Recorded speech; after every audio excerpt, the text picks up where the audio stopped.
kid.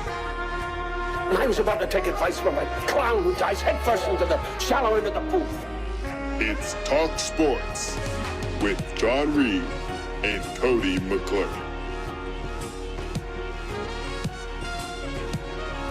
If it is to be said, so it be, so it is. So it is.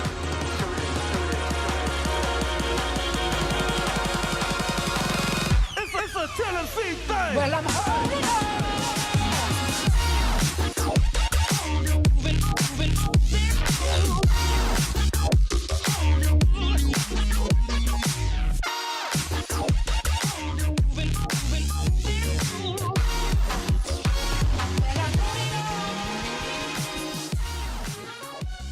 Back in the booth, back on the airwaves, coming at you live from the White Claw Hard Seltzer Studios. John Reed, Cody McClure, Sam Beard, Bad News Bubba. Happy Monday to you, November 17th. Top of the morning. Hope you had a good weekend. I believe this will be the last week that feels normal for most people before we get to Thanksgiving time, then Christmas time. This is kind of the last full week when it feels like everything will be normal. Starting next week, who knows what people's schedules will be at your work, here, wherever. When are you going to California, Cody? The week after next week. So after Thanksgiving, the weekend after Thanksgiving, or the week after Thanksgiving. Well, we're leaving on Black Friday. Yeah. We're not doing shows after Tuesday, I believe, is what we called. So. Oh, next week? Yeah. Oh, so we're not even doing Wednesday. RB said you leave it up to us. All right, so we're not doing. I'd say we probably won't do one Wednesday. I'll give you an early head start. Plus, maybe though we play Houston, I don't know. I might try to do something. Just kind of depends. We can all talk about it. Houston's going to be here. The basketball team. It's a big game on Tuesday night. Oh, yeah. They just beat Auburn.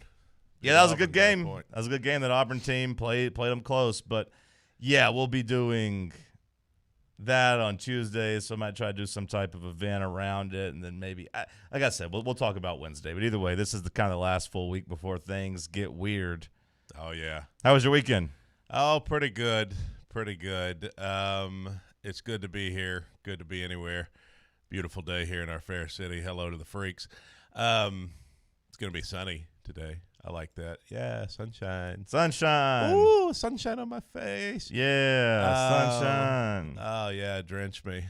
The weekend was pretty good. I made some money. Nice. Which is what I needed to do. Nice. I made some money driving my car. And I made some money gambling. Oh, wow, nice. So double money. I'm very proud of this. I got to tell you guys, I hit a parlay plus 7,500. Nice. 75-1. Money line parlay yesterday in the NFL. Just railing winners. Just Steelers, Buffalo, the Panthers. The Panthers came through for me. Who else? The Bears. I had 7 winners. And like 5 to win like 375 or so? Here's the problem. Oh, no. Here's the problem. I thought you'd at least have $5 on it to win like 350 or so. Yeah, like a little. Don't tell me you had like $2 on it. No, I didn't have $2. Don't tell me you had $1 on it. Listen, so Oklahoma came through for me Saturday, which was a whole deal. I was 100 down. I had to hedge. Anyway, the Oklahoma I don't think that's what hedge means, but either way, keep going. Well, whatever. It sounds like you were chasing. I was chasing. Sounds like you were down 100 trying to get even. I got my money back with Oklahoma and Georgia. Uh-huh. Okay. And so I cashed out of the Tennessee team total because I knew that. Yeah. I could tell in the second quarter, I was like, this ain't going to happen.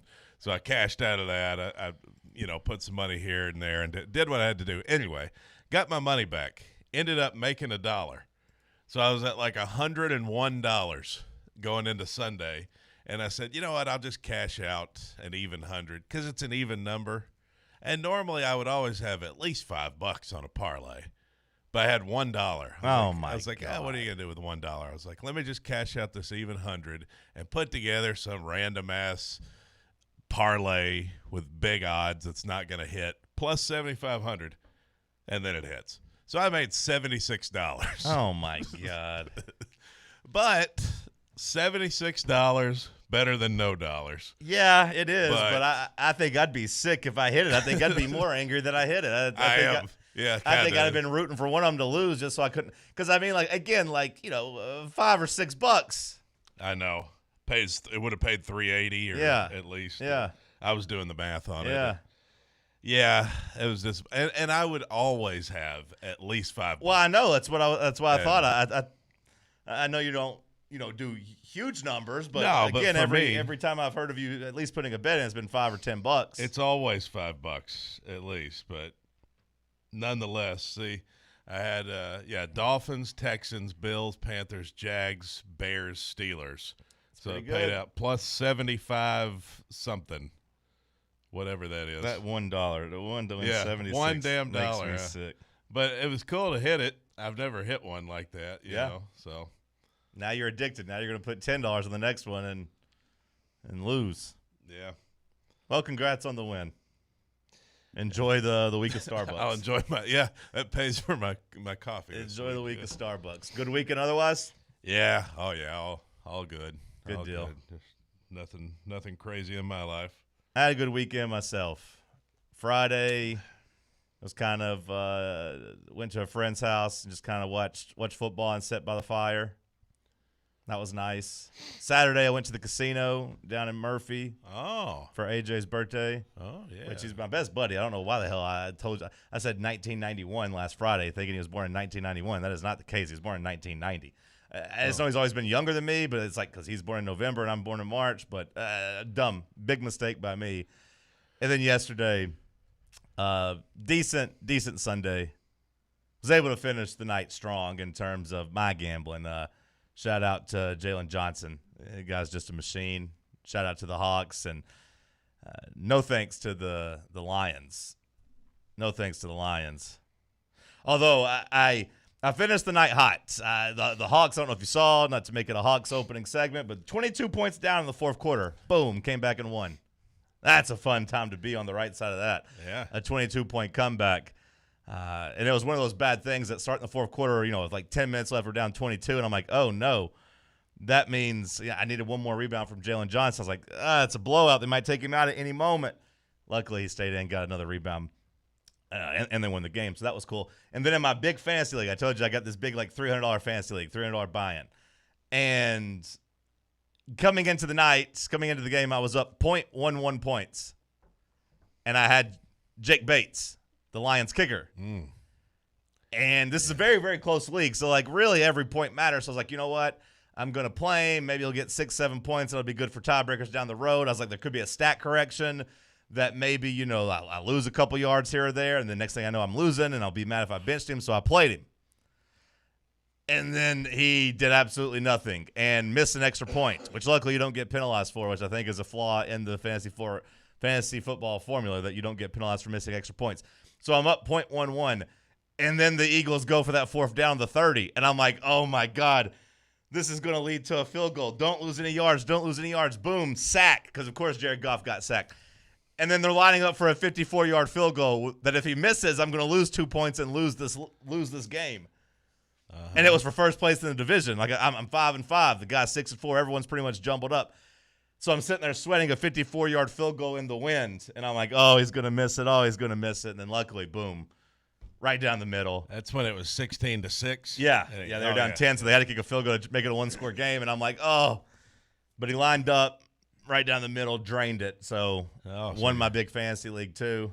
Are you in line for the playoffs? I am now going to be first place in the division, but it's a thin margin though. Like I said, I was 5. A couple of people are 5-5, 6-4, or maybe it's 5-5 now. Now it'll be 6-5, 6-5, 6-5. So it just kind of depends on what the next 2 weeks are.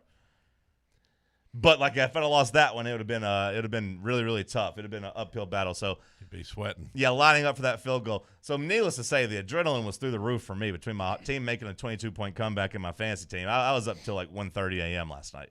Is that a 12-man league? 10-man league. 10-man league. 10 men. 4 teams make the that's playoffs. $3,000 a year. Yeah. For somebody. Yeah. Oh, well, That's a good payout. Are Well, I you mean, the first, commissioner? yeah, first and second. So like it's the winner doesn't get $3,000, but it was exhilarating. It was exhilarating. I was able to survive. You're the commissioner? Yeah. Oh, okay. So that means I just got him in charge of having to pay it all out. Yeah. So really, it just means I'm on so the every hook. year you're on the hook for $3,000. Yeah, around the basically. holidays. Yeah. So I need to win this one, but it was nice. I overcame some Puka. What are we doing, my guy? We gotta have a little bit better than Puka, 14 man. points. Like Buka, 9 points. Yeah. We gotta do a little bit better. But That's another thing. Yesterday in the middle window, I got all my money lines there too. I picked everybody right yesterday. I had the Rams, I had the Niners, and I had the Broncos yesterday, and that was another parlay. But you know where they got me? They got me on the little. I nibbled on their hook. When 2.5. No, not that kind of hook. When I picked the Rams, they said, "Oh, picking the Rams to win, you might also like this Puka Nacua touchdown." Yeah. I said, "Yeah, let's throw that in there. If the Rams win, that'll hit." And then, of course, all my teams hit, but Puka, guy couldn't score yesterday. So We survived. it is we what survived. it is. What did you say Friday? You were set a fire. Just sat around. Some friends got a fire on their porch or whatever. It was nice. A nice night. You set a fire on their No, porch? I sat around their fire. Oh, Yeah. they were just it's like a fire pit. Yeah. Okay, Yeah. okay, so not arson. That's good. Well, That's why fantasy football is addicting, though. oh, it is, yeah. It is very addictive. And then in one of my other leagues, my keeper league, that my team is falling apart and injuries there, scored 55 points. 55 points. Well, You win some, you lose some. Sam, top of the morning to you. How are you, buddy? Good morning. Doing good. Are you better now? Are you fixed? Yeah, I think I am fixed. I was worried about you over the weekend. Not enough to like text you and check on you or bother you, but like I was worried about you at least for most of Friday. Well, thanks. I gotta be honest. When I got home, I kind of forgot, but I was worried about you during the workday. Fair. Yeah, Friday I just went home and honestly just like slept forever. Woke up Saturday and was feeling a little bit better, still a little bit groggy, but just sat on the couch and watched football and suffered my way through it. And then by yesterday, I was feeling good. So we're back in action. I think I figured out the culprit of it. I was making some food on Saturday for college football, and I was making these loaded tater tots. Uh-huh. And I was putting some cheese down on them, and I picked up one bag of cheese, and I started looking at it, and it had mold in it, but the expiration date was there was still months on the expiration date. So something must have happened with the bag or Yeah, I was something. gonna say you had some air get into it. I guess. But I ate that cheese on a baked potato the night before. So I think that is exactly what happened. yeah. That'll do it for That's you. it. Molded cheese. Yep. The old moldy cheese got you. Yep. So I at least got down to the bottom of what was wrong with me. So that at least gave me a little bit of peace. Now, how do you make blue cheese, Cody? Because I've always heard that's just molded cheese. What's the difference between blue cheese and just molded cheese? It sounds like Sam had some custom-made blue cheese. You know, I really don't know because there's a lot of science with cheese that I've heard, yeah. that where it ruins it. Cheese comes from ruined milk, basically.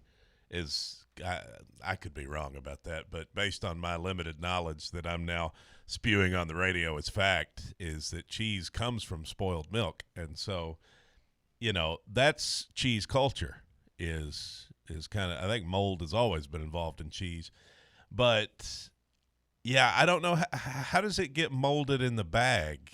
I wonder. Did just you the air, leaving the air open? Maybe it was maybe it got left out? Potentially. I have no idea. Because, I feel like even if you've got some air in the bag, if it's refrigerated, because, those seals aren't always perfect when sometimes you get a faulty bag or something. You can't seal that thing up the way you want to, or you get a little, I hate when you get a little piece of cheese stuck in the seal. Yeah. You ever have that happen? Yep. You can't get the damn thing to close. I don't do much of shredded cheese, I won't lie. I keep a little tub of Parmesan to sprinkle on stuff from time to time, then I just got the slices. Yeah. That's pretty much the only time I dabble. I don't really mess with the shredded cheese bags too much. Well, you don't. Kind of for that reason, too messy. Well, you don't cook much, do you? So No, I mean, not really. Normally, you'd have shredded cheese for cooking, like if you're doing some kind of like a casserole or something. Yeah. You know? Apparently, they put like needles in the cheese block before they age it, basically to let oxygen in to like let it mold for blue cheese. Okay. I've never really understood how it's safe to eat. I just stay away from it myself. I wonder Personally. how your cheese got molded. I do too. That's But what as I'm soon as I curious saw it, I said, "You bastard!" and I threw it in the trash. Well, that's how you got sick. Yeah, So you had maybe a bout of food poisoning. Or, I guess, Yeah. but maybe just not enough. I didn't eat enough cheese for it to affect me for like super long. Yeah. Well, that's good. Good thing you didn't eat the whole bag. Yeah, You know. I like cheese in a bag. I should have saved it for some rats if I get some in the winter. Yeah. Poison them too. Yeah. The only thing that shredded cheese really comes in handy for me is I would have some to give Frank as medicine. Just wrap it around, wrap his pills around the shredded cheese. Works like a charm. Dumb dog eats it every time. Bubba, top of the morning to you, my buddy. How are you? Hello, John. Hello, Cody. Hello, Sam. Hello, Bubba. Hello. What's the latest and greatest, my friend?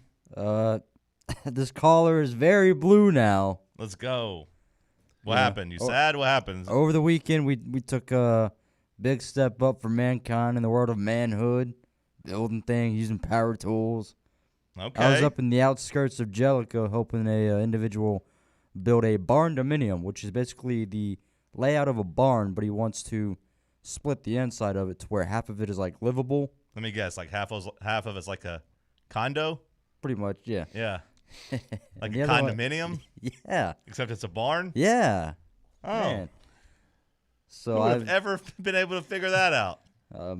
So I got to learn on the job as floors, walls, Okay. insulation, everything else. I cannot legally say whether or not I was, certified in any area, but that doesn't matter. That cash under the table contract labor, huh? Just a nice, mill. Man, $1 million? No, mill like eat, nums. Legally, That's all they gave you was a free meal? legally speaking. In case the government's listening. I got you. I'm picking up what you're putting down, Bubba. You sore? Yeah. Yeah? I don't think I've ever moved on a ladder like that in my life. Did you have somebody holding the ladder? No. How many people in this crew? How many people were on this crew? 4. Four-man crew? Yep. Where did you rank in terms of experience and/or skills? Were you the new guy, or were you all kind of flying blind? I was 3 out of 4. Okay. And you had never done it before? Yeah. Who the hell is the fourth guy that was lower than that? No disrespect. Younger lad Okay. than me who plays college baseball. But same thing. He had never really done anything either. Yeah. Okay. Did he play for Tennessee? Nope. Oh. Play for Jellicoe? He went to Farragut though. No, he's down at You ain't gotta say it. It's fine. someplace down we don't in wanna- southern Tennessee. We don't So, want to get him in trouble. what all were you doing? You're doing like drywall and hanging light Yeah. fixtures and painting and. Haven't gotten to the painting. We're just still doing the No, interior parts where we're putting up the walls and studs and That's great work. You know. Did you put the stud finder on yourself and let it beep and say, "Hey guys, I no. found We him." actually didn't use anything like that. Oh. Also didn't use a level. Are you guys selling this or just renting it? Because if you're selling this, I feel bad for the poor people who buy it. So I don't know what's going to happen with it. I assume that the guy bought property and put this up for him to Airbnb? occasionally live on. Maybe Airbnb, maybe not. Okay. He's got a cool theme though. It's I would like to think if he was going to live in it, he would be taking it a little bit more seriously. No disrespect. let's but see. like, I don't know. I feel like if other people were living in it, that's when you'd want it to be serious. If you were living in it, it's like, oh, this is what it is. well, that's why I think he's just going to rent it out, and no one's going to live in it. Is it like in the woods somewhere? Yeah. It's like a nice little retreat. Like, hey, you want a little weekend alone? Come stay. Plus like enough land to hunt on too. So Yeah, that there's could a little be hunting weekend he's selling to people. Yeah. Wait a second. So you put up walls, but there's no studs? No, there is. They just didn't use a stud finder or nothing. They just You just Well, stud finder, I feel like is used for hanging stuff. oh. 'Cause you got to find it once it's already inside the walls. So you just did it by feel. Just we're just gonna eye this and Oh, yeah. Everything was done with, I mean. The rock and roll of house building. Yeah. Nice. Okay. Well, All right. sounds like everybody had them a weekend. That's good. Love to hear it. It's happy Monday to everybody. Shout out to the freaks watching. I'll tell you who didn't have a good weekend. That was the Boo Carter defenders. Cody's been right the whole time. Should have kept Jacoby Thomas. Tennessee beat New Mexico State, but that didn't feel like much of a win in the sense of it didn't feel very fun to watch. We'll dive into that after the break. It is Florida Hate Week right here on Fanrun Radio. Stick with us. Big Orange Country's home for sports. This is Fanrun Radio. Welcome to Axle Logistics, where excellence isn't just a goal, it's an energy. As a leading third-party logistics company, Axle is powered by an award-winning culture built on a work hard, play hard mentality. Here, the drive for success is contagious and hard work never goes unnoticed. Whether you're just starting out or looking to level up, Axle Logistics is the place to launch your career. Join us and take your ambition to the stars. To learn more, visit axlelogistics.com. What kind of day is it? It's a White Claw day. Light and refreshing tasting, uniquely cold wave filtered. There's an iconic flavor for everyone. Come on, grab a pack. White Claw. Grab life by the claw. Please drink responsibly. Hard seltzer with flavor. White Claw Seltzer Works, Chicago, Illinois. The following radio theater is brought to you by Men's Pro Knoxville. Hey, Dad, you want to play football? No, buddy. All right. Pops, want to work out? Maybe later.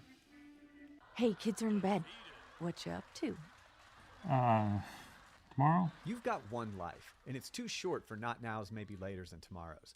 If you have ED and performance issues, your family, friends, and even your career has already been affected. Book your discreet evaluation at Men's Pro Knoxville and turn your tomorrows into Today. Yes! Touchdown! Come on, one more, Dad. Today! Push, Dad. One more. Come on, push. Hey, kids are in bed. What you up to? Tonight. Call 865-544-8220 or book now in under 30 seconds at menspronknoxville.com. Men's Pro Knoxville, for every man in every season of life.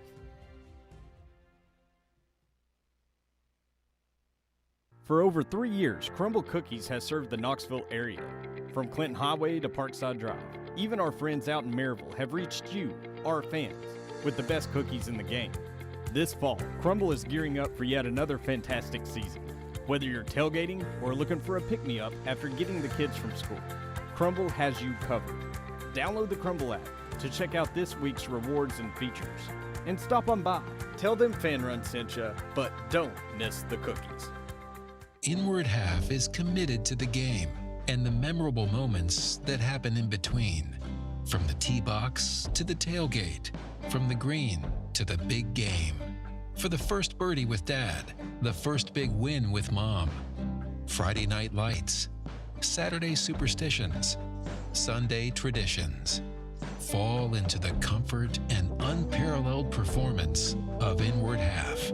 This fall, enjoy the walk-in.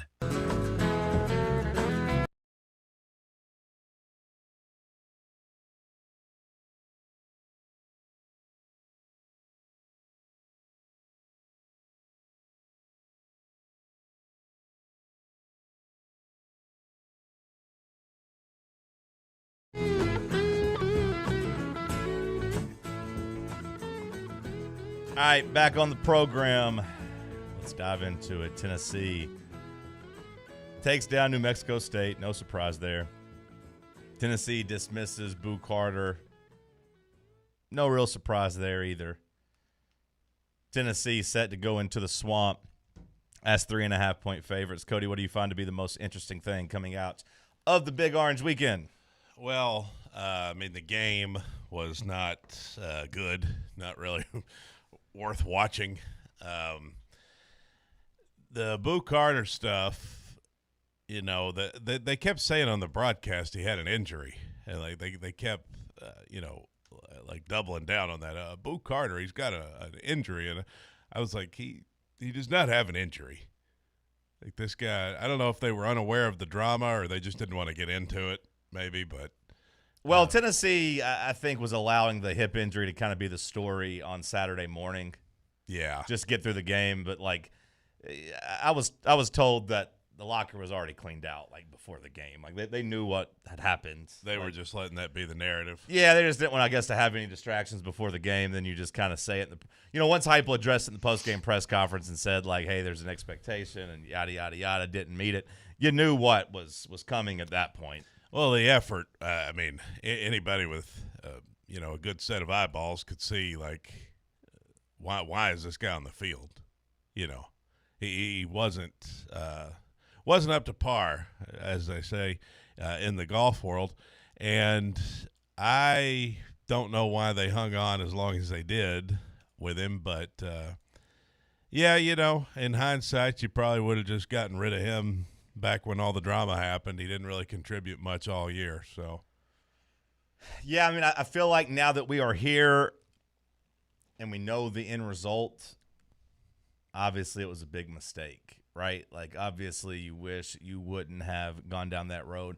And quite frankly, I gotta give it a black mark to Josh Heupel and Tennessee. And really, I think you went 0 for 2.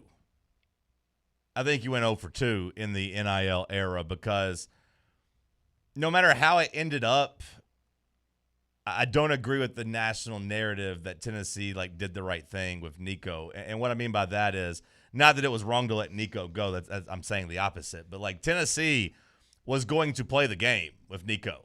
They were going to let the starting quarterback be the same as your starting defensive back in the sense of, I don't really want to be here, but we're going to kind of do our thing, and we want more money, but, hey, we'll stay if we need to. Tennessee wanted Nico to come back. Josh Heupel wanted Nico to come back. They were going to do the same thing with him. It's just that whenever it got ugly, and the family pulled out and said, we're out of here. Yeah. But, Tennessee was going to get held hostage by the Maliava camp, just the same way they did by Boo Carter. And, I do think from a PR perspective, Tennessee got to kind of look like winners in the Nico situation, right? Because it did look like Tennessee pulled the plug on that. But that's not exactly true. That's not exactly true. They did bend over backwards for Boo Carter, and, of course, that has burned them from day one. The lack of commitment to the program, the lack of commitment to football. Boo Carter went from looking like an all-SEC talent last year to a guy that should be at MTSU. And, obviously, the red flags were there. When you look at his high school transferring, you kind of knew what you were dealing with.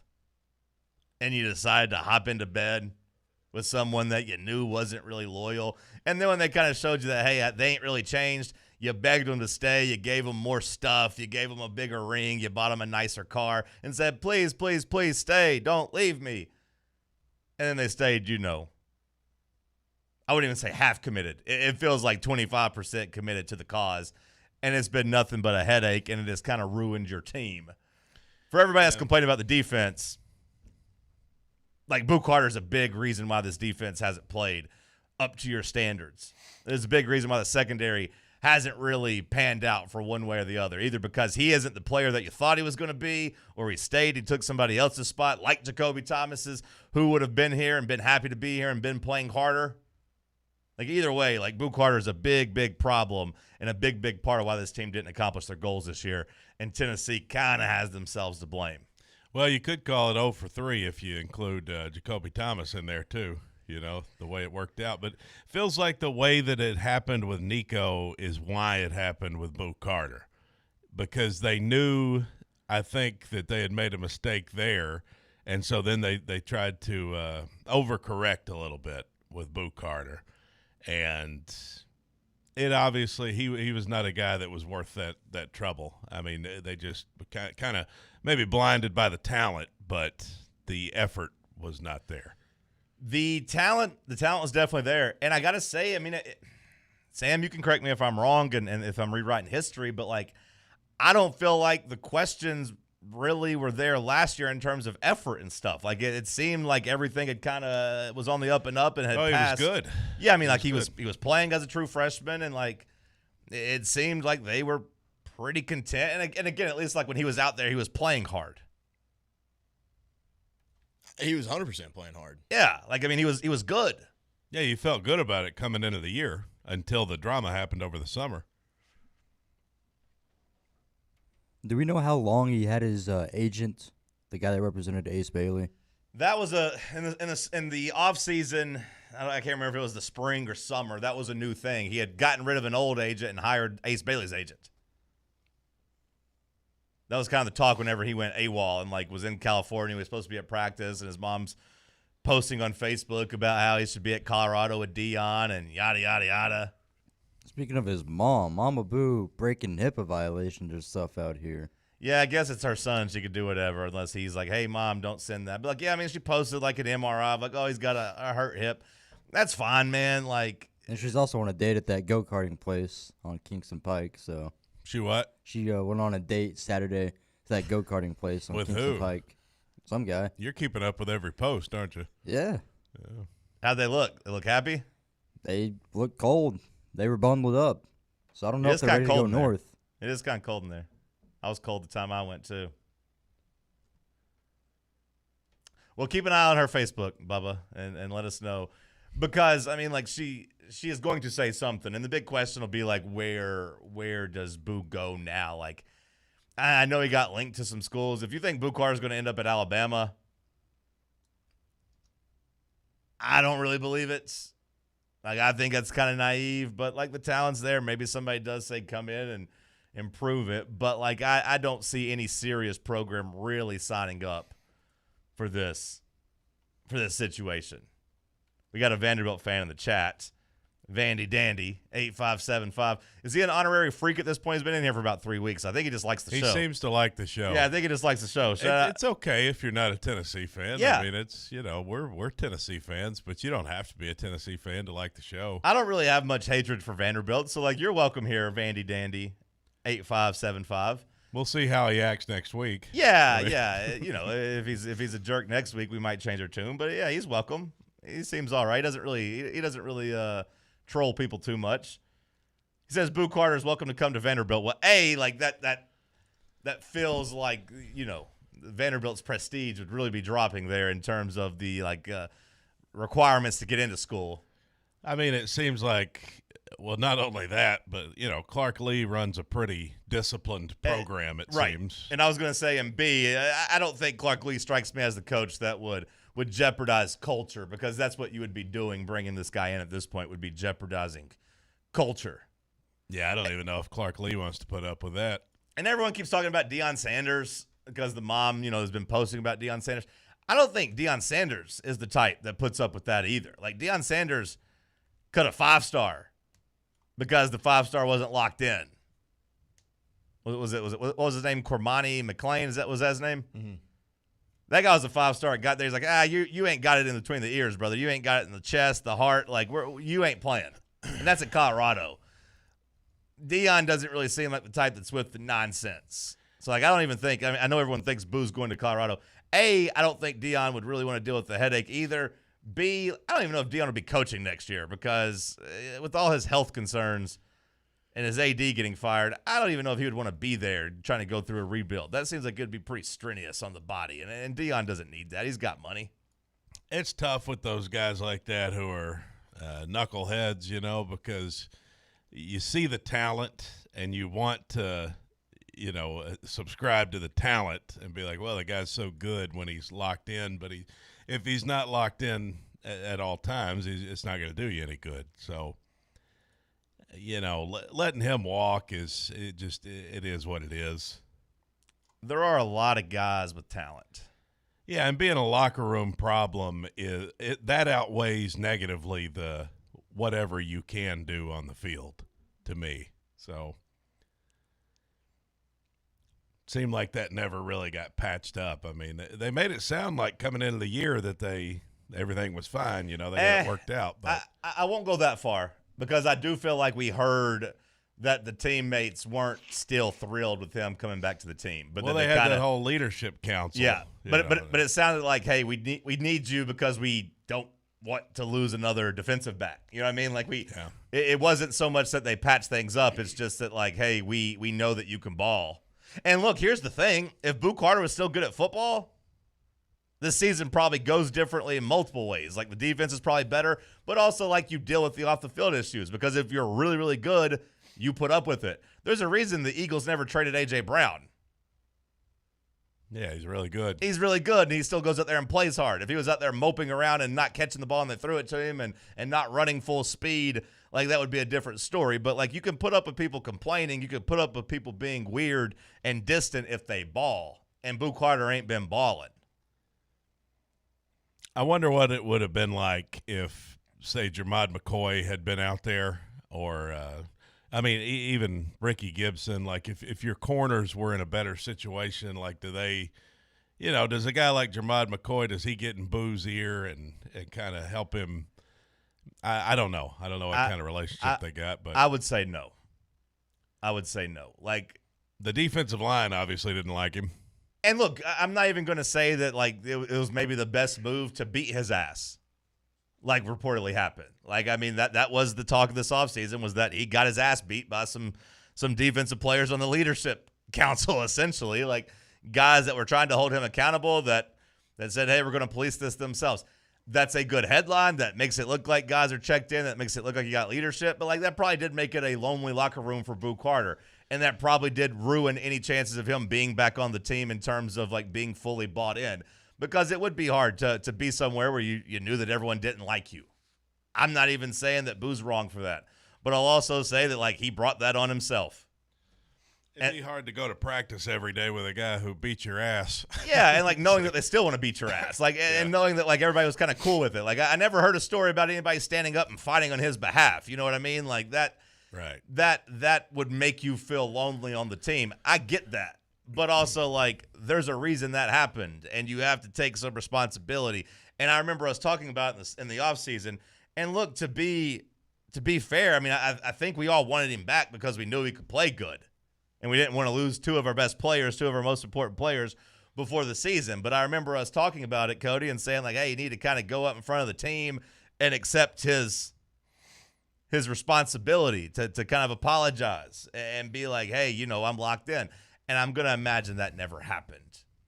And you kind of saw it from the get-go whenever he was out there making plays. Nobody on the team really wanted to celebrate with him.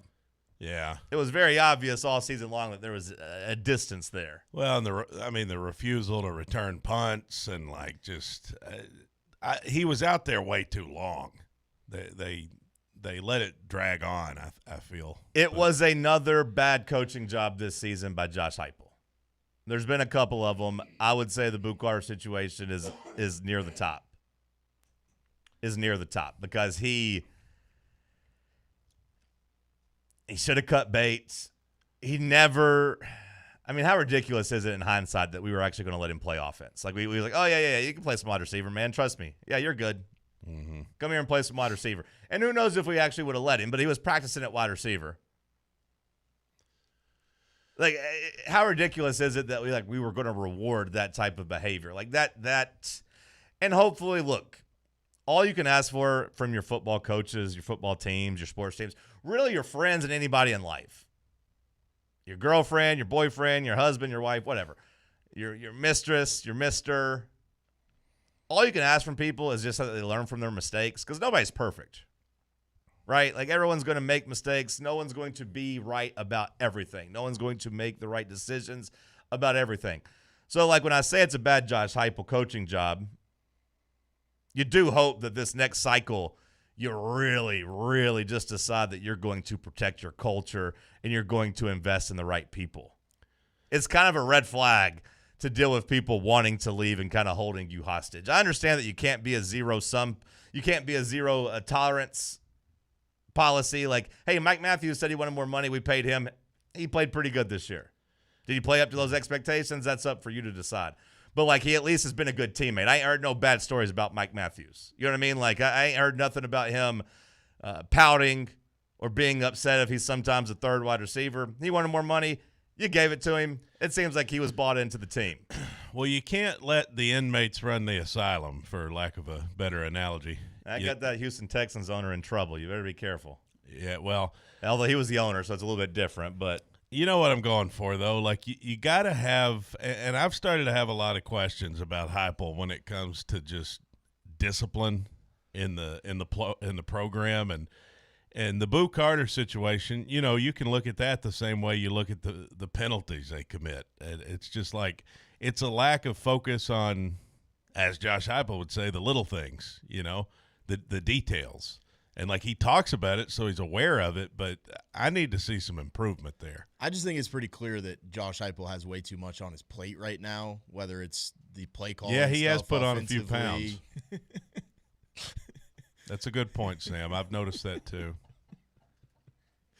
But, like, these are decisions to me that just make it glaringly obvious that Tennessee needs, like, a GM. Like, I think Josh Heupel is too much of kind of a pushover players coach type of guy where he's like, yeah, you know what, you can still keep on doing this, man. We'll get you back. We'll give you a second chance. Where, like, I think you just need a GM who doesn't really have as much of a, relationship maybe with some of these players to just say, hey, you're coming in here asking for more money. Well, you're not playing up to these standards, so we're not going to give it to you. Or just somebody who can kind of lay down the law a little bit more. They kind of did that with Jacoby Thomas, which is what's funny because he's gone to Miami and he's played really good. And it is weird because, yeah, they bent the knee to a couple players.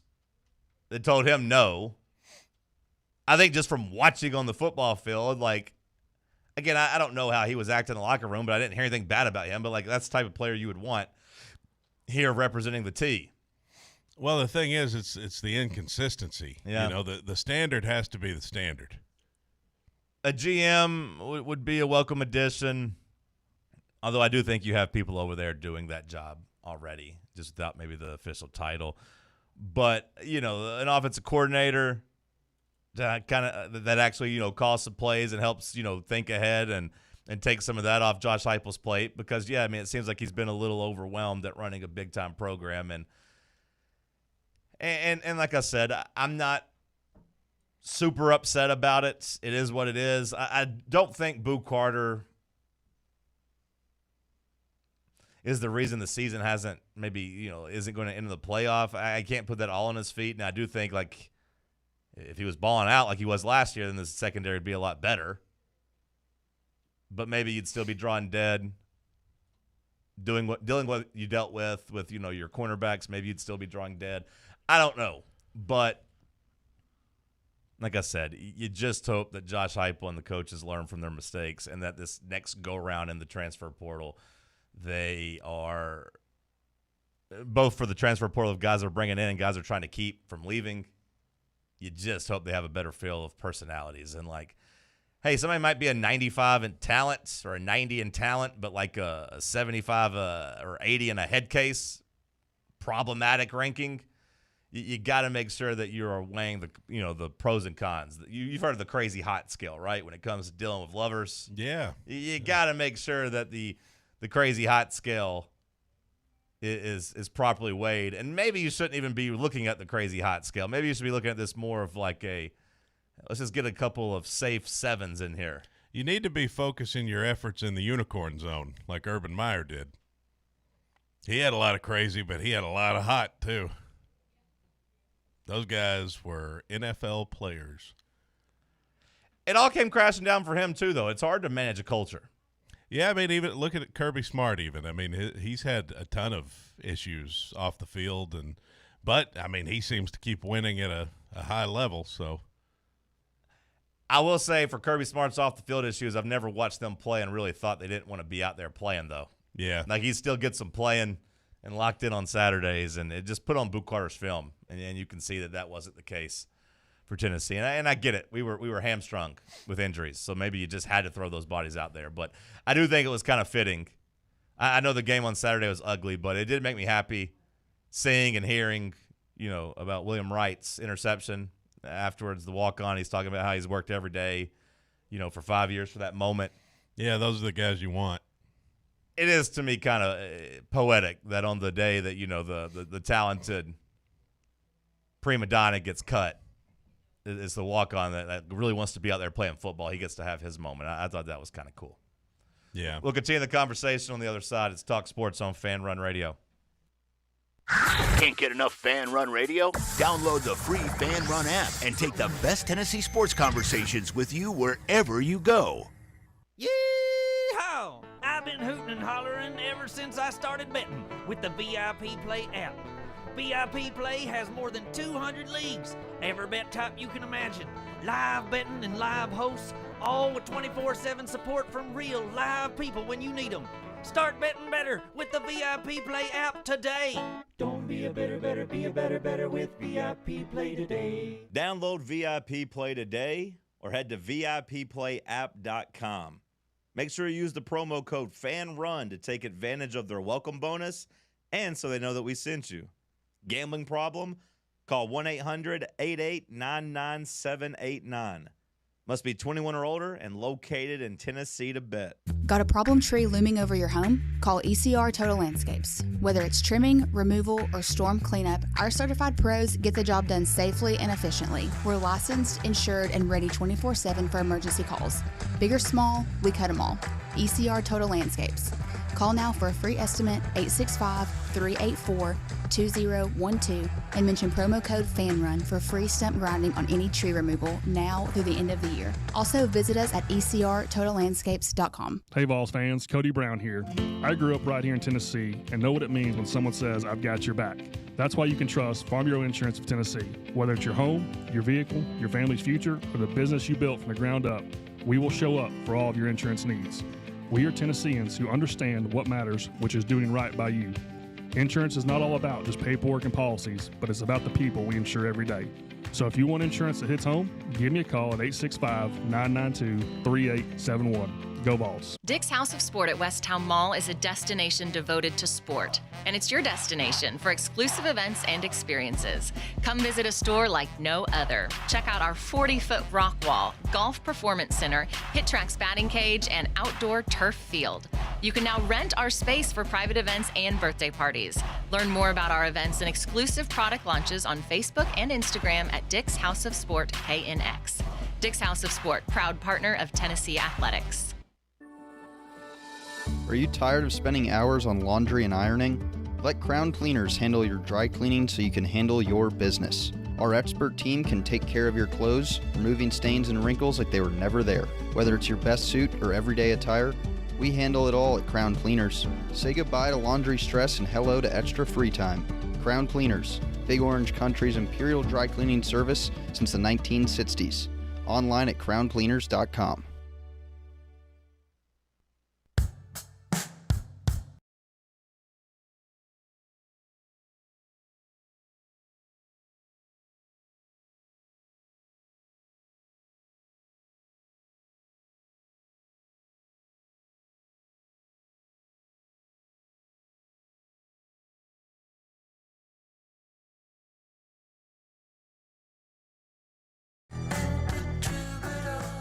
Back on the program.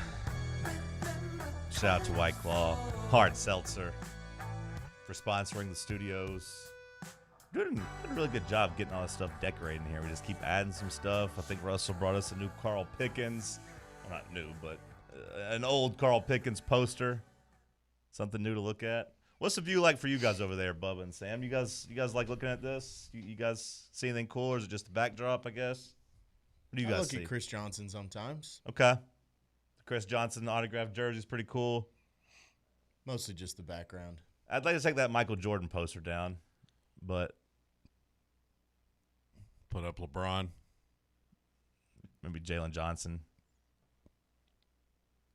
I like looking at the old 1993 University of Tennessee calendar here. That's a cool piece. The Oasis board is dumb. I don't like it. We was like able to bring like our favorite musicians in here. Like that feels dumb. Yeah, can we get a big Stones tongue behind Sam? I like looking at the door. Bring my picture of Keith Richards in here. Shout out to White Claw Hard Seltzer. Drink it responsibly. I had some at the casino on Saturday. It's a bad feeling whenever you can't, when you're drinking with your buddies and you can't get to their level.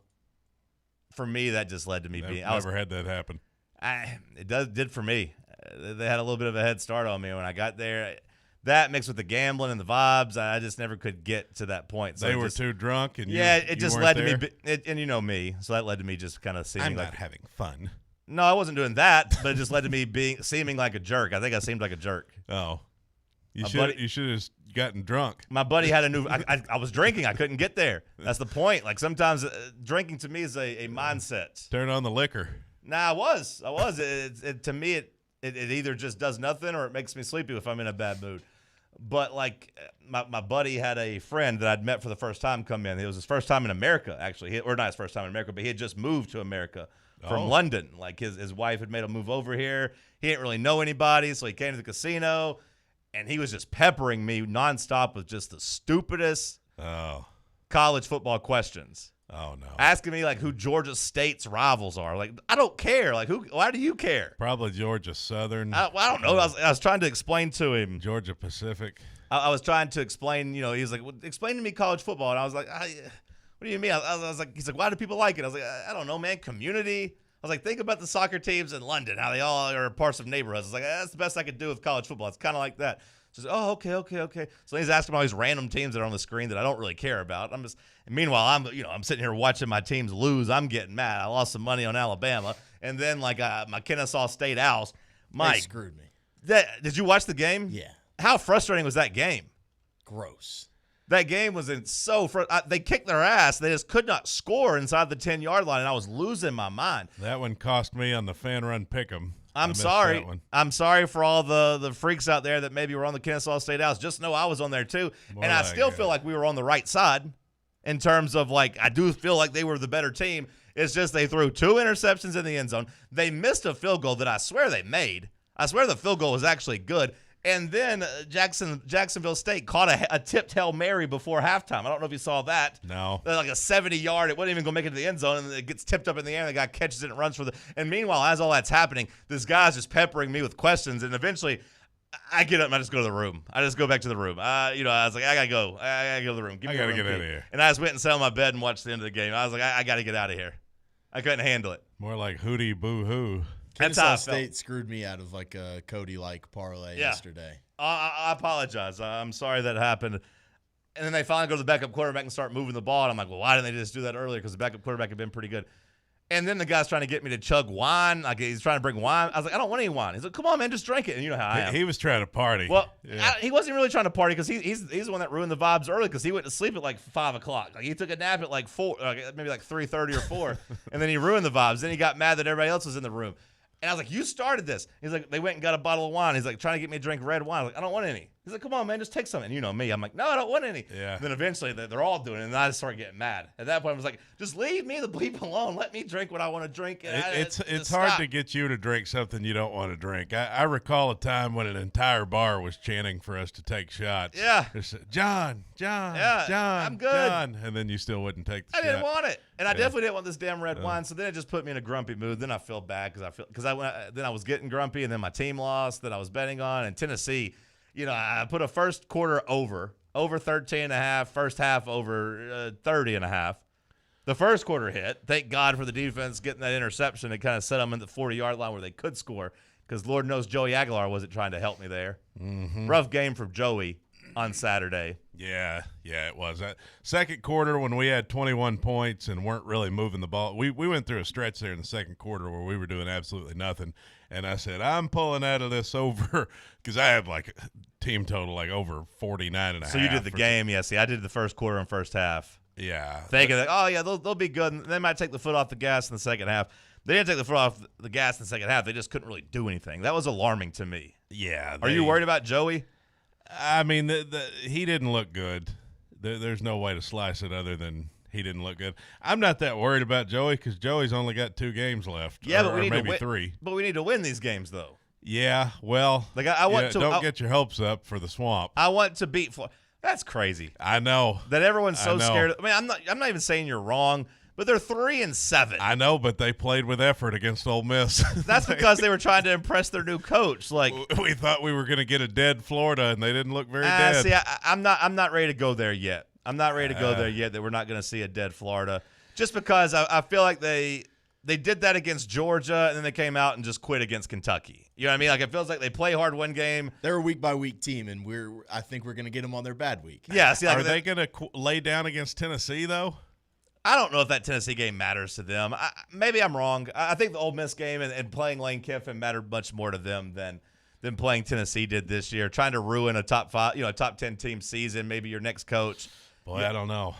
They got beat. They got dominated. They beat Texas. They got dominated by Texas A&M. They beat Mississippi State close, which I think would probably be a bad win for them.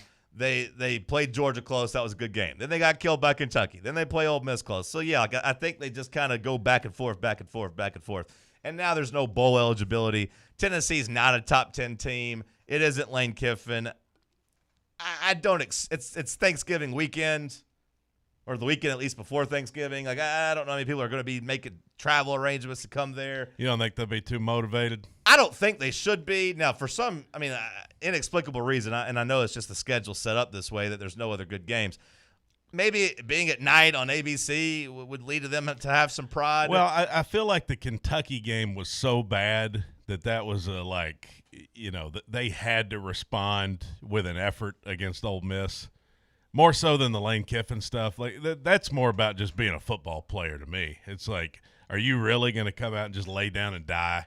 Like that should have been a pretty easy, motivating week for the Florida coaching staff. Yeah, last week, right? But that to me, that doesn't mean that it's going to carry over next week. Like, well, I think you not. can play that card one time. Be like, come on, guys, let's stay together. Let's play hard one more time. And now, you're 3-7. We'll see what the injury report and the opt-outs look like for Florida. They don't have a bowl game to play for anymore. I'll be very interested to see how they play. And even then, they only had 300 yards of offense. Yeah, but we seem to find ourselves in close games no matter who we play in this conference. So, except Kentucky. We did beat Kentucky's ass. Hey, look, I'm not going to beat the drum that this game won't be close. I'm just saying I'm not scared of Florida. I don't think they've put it together just because they lost. They gave up 14 points in the fourth quarter. I just think Ole Miss kind of did some dumb stuff and had some turnovers. And look at the box score. They got outgained 538 to 326. So, we do a lot of that too. We do. That would be the worry. We do. Well, if that's the case, maybe it's not worrying about because it don't matter. Like if we're going to go in there and play dumb, I'm not going to get worked up about it. Maybe there's a part of that too, but yeah, you would think a 3-7 team maybe is pretty close to quitting. I thought this Florida team was going to be like a 5 or 6 loss team when we got there. I didn't even think they'd be as bad as 3-7. If you can't go in there and beat a 3-7 team, then yeah, the Josh Heupel stuff. Is Williams still saying they're a good team? Has he backed off of that yet? Because they had 3 or 4 losses, and he kept telling me that's a good football team. That's a good question. I'll ask him. I don't know, William. I'll ask him here in the break. He should be getting here is. soon. Lagway was great. Florida's good. All those things. He argued till he was blue in the face against me this offseason about it. I can't tell you how many times I heard William say, that's a good football team. That's what he kept saying. I was like, I don't know if they are. I don't know. He had me sold in the preseason, though. I definitely was. I thought Florida would be better. Well, I didn't think they'd be 3-7. Hour 1 of the books. We'll kick off hour 2 with some headlines. We'll talk some more football. Stick with us right here on Fanrun Radio. The flagship station for Tennessee football. Fans. Fanrun Radio. Running a business, coaching a team, planning your next big event, you need more than just gear. You need SM Athletics and Logo Solutions. Custom uniforms, branded apparel, promotional products, done right, done fast, and built to show off your brand with pride. From local businesses to high schools to major universities, SM Athletics is trusted by winners. Get real service, get real quality, get noticed. SM Athletics and Logo Solutions, where your brand comes to life. Visit smathletics.com and let's build something great together. Are you thinking of buying a home but don't know where to start? Well, call VFL Josh Travis, your local mortgage expert with Foundation Mortgage, based right here in Knoxville. Whether it's your first home or your forever home, he'll keep the process simple every step of the way. To get started, visit mortgagebrokerjosh.com or call 423-312-9777 today. Foundation Mortgage Company, LLC is an equal opportunity housing company. NMLS number 1387311.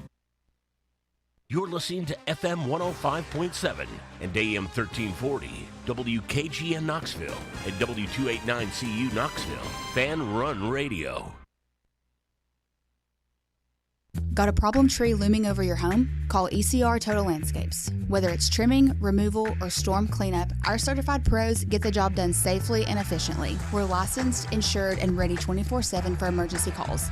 Big or small, we cut them all. ECR Total Landscapes. Call now for a free estimate, 865-384-2300.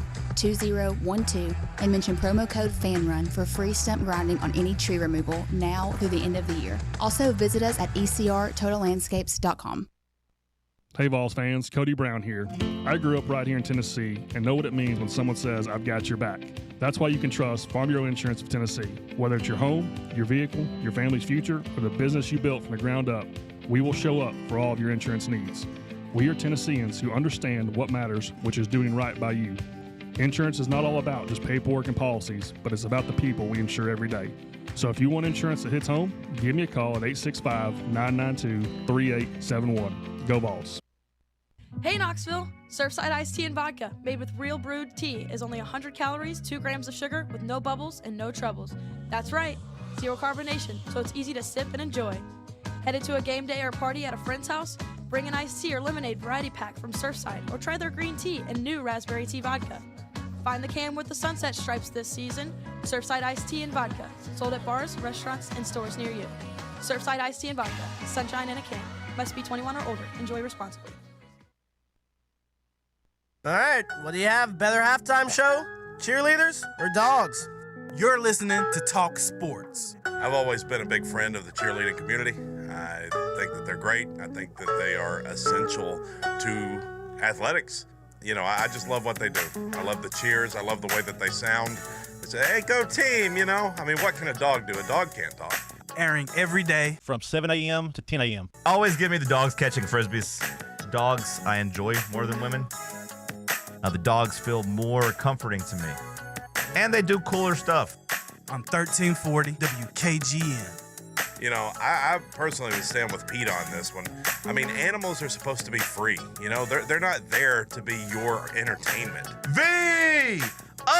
During the game. They do things at halftime, too. They do that at halftime, too. And it's not nearly as effective because the game's not going on. I need to be entertained. Love the cheerleaders. They have their place. But when it comes to halftime, I prefer my bitches catching Frisbees. Well, I don't know.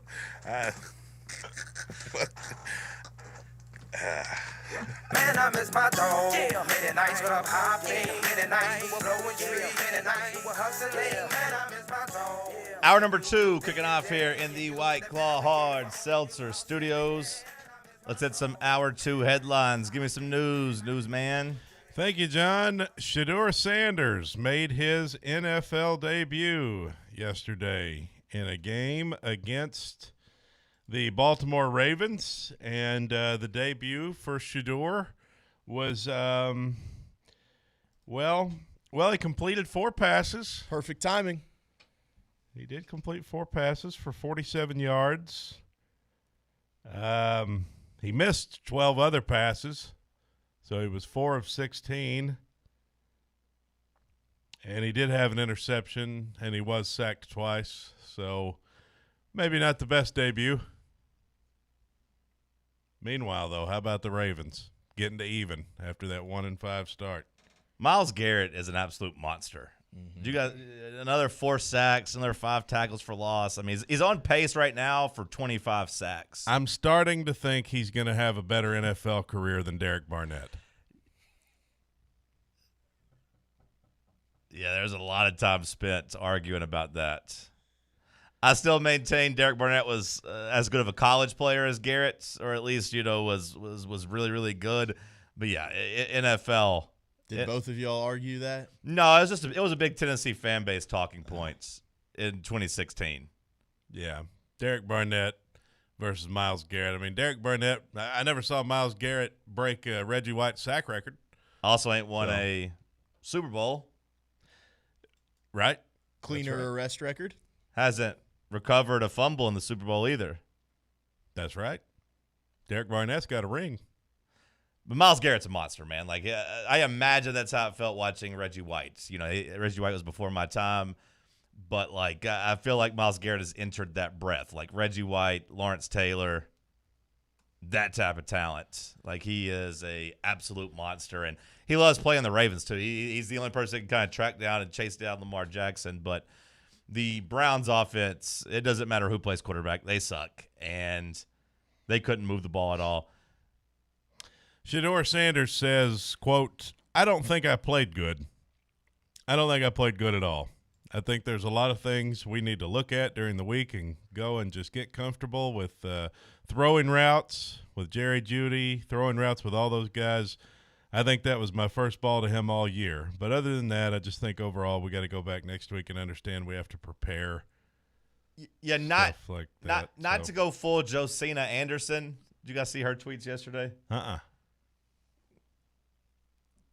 She was just going, I don't know if she just has like a love for Deion Sanders, a hatred for Kevin Stefanski. I don't know, but she was really trying to hype up Shador's game, but also make sure to point out to everybody that like he hasn't gotten any first team reps and like has never gotten to play with the starters.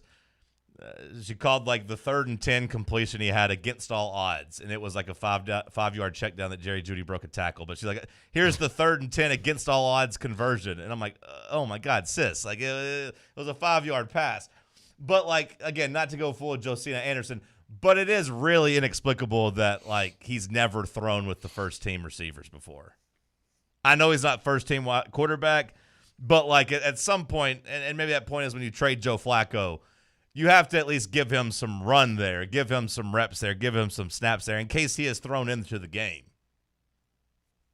I'm not saying he has to like, get equal snaps to Dylan Gabriel, but like I feel like any team should be doing like 80-20. The backup should be at least somewhat familiar with those wide receivers in case they have to come in. Maybe that's just on good teams. Maybe the Browns like, hey, we don't really care. Dylan Gabriel needs every snap. Doesn't matter. Shador sucks. He sucks. But that was kind of crazy that he said that's the first time he's thrown a ball to Jerry Jeudy, team's best receiver. Yeah, I mean, we knew at some point this year we would probably see Shador Sanders. I mean, given that that Gabriel, I mean, in the NFL, guys get hurt all the time. Got to go out of the game. So. Yeah, you also knew Dylan Gabriel wasn't the franchise quarterback either. Like I think we all kind of thought it would go like, hey, they're going to do Flacco for 5 weeks, then they'll go to Dylan Gabriel for maybe 8 weeks, and then like Shador gets the final three or four starts, the chance to play at least a little bit. Stefanski came out and said, hey, like when Gabriel's healthy, he's back as a starter. So like, hey, Shador, like you ain't getting the job, buddy. Now maybe, with a concussion, he would be out this week, and the Browns could have a chance to give him a week of practice as a starter. We could actually look at him next week against the Raiders. Like I think that would be kind of cool. I'd like to see Shador get a week of practice with the starters and actually get to play and see just how bad it is. He was awful yesterday. Awful. Well, sticking in that division, there is concern that Aaron Rodgers has a break in his left wrist. So that's the initial concern out of the Steelers camp, is that old man Rodgers has got a slight break in his left non-throwing wrist. A source told ESPN's Adam Schefter. So, it's his non-throwing hand, something he should be able to play through. I don't know how much they drop off with Mason Rudolph. Yeah. I mean, Mason Rudolph came in and like they didn't miss a beat. They actually looked better on offense with Mason Rudolph. That's kind of where I was at on Rodgers coming into the year. And just watching Mason Rudolph last year with the Titans, like he's very limited in terms of his ceiling, but like he's a professional quarterback and knows how to get the ball out pretty quickly, knows how to run plays. I'm not sure Rodgers is much better than that at this point. Like the ceiling's higher for Rodgers, and he'll still make a couple of really good throws, but I think the floor's lower. He hates getting hit. Mason Rudolph will stand back there and at least get hit. Jake Paul set to fight ex-heavyweight champ Anthony Joshua on December 19th. This feels dumb as hell. You don't like this one? You're not going to sign up for this one? Well, here's the thing. Either this has to be fixed or Anthony Joshua's going to kill him. Well, that's when I first saw it, I said, "Oh, that guy's a real boxer, right?" So, well, not only is he a real boxer, he's a damn heavyweight. Like he's a big boy, former 2-time heavyweight champion. Yeah, like it's one thing if you're fighting a former boxer and it's like some small guy that can't really hurt you. Like Anthony Joshua's big enough that if he actually goes in there and connects on Jake Paul, he could kill him. Like literally kill him. Like he's a big old boy with heavy hands. The fight will be streamed live on Netflix. It's scheduled for 8 3-minute rounds, and the fighters will wear 10-ounce gloves, which is the standard for heavyweight fights. Yeah, see, to me, this has to just be a farce. And we know the Paul fights are farces anyways, but like this, there's no getting around this. At least with like 57-year-old Mike Tyson, you're like, he's 57. He also got hurt in the middle of it. So, like, okay, we give a little bit of a pass for that. There's no excuse for Joshua not to just kill this guy. And he's not going to because then the money dries up. So, like, it's just fixed. They should not allow gambling on this. Like, while we're worried about all these gambling scandals, we should, like, clean this up, too, while we're at it. And quit letting this be, like, a scripted entertainment that you can bet money on thing. We got to get better at that. So you don't buy this at all? No. As being no. I don't know anything about it. I think Joshua's – he's past his prime, of course. Like, he's not still the heavyweight champion. But, no, this guy's legitimate, and Jake Paul's not. And if this is an actual, like, competition, Jake Paul will get murdered in there. Maybe literally. Okay, so he was going to face WBA lightweight champion Tank Davis. And to me, that one at least makes a little more sense because you said lightweight. Like, it's not a guy that's necessarily, like, going to come in there. Like, Joshua's going to be, like, I imagine, like, 250, 260. I mean. Well, according to ESPN, Tank Davis campaigned at 130 pounds. Right. That was his weight class, and whereas this guy has fought as high as 256 pounds. Okay, so, like, 260 might be high. But, like, yeah, he's going to come in there with every bit of, like, 230, 240 of actual, like, muscle. Like, and, like, yeah, the difference between getting hit by a professional at 230 pounds versus 130 pounds is quite the difference. Big difference. Yeah, you could sell me on I could take some hits from a 130-pounder. Yeah, you could sell me on that one being a little bit legit because maybe the knockout power isn't there, even if he connects. But this one's completely different. Like, this seems like a farce. Seems like a guy that could knock him out, huh? Yeah. Seems like a guy that should knock him out, and if he doesn't, then it's fixed, is the way I feel about it. Patrick Mahomes is taking the blame as the division title hopes fade for the Kansas City Chiefs. I think we're really talented and we got a lot of great players, but it's about being more consistent, and it starts with me, says Patty. There's times where I'm firing and moving the ball downfield at ease, but there's times where we go in spurts where I miss a throw or a protection call. We haven't been consistent enough to win games. It starts with me.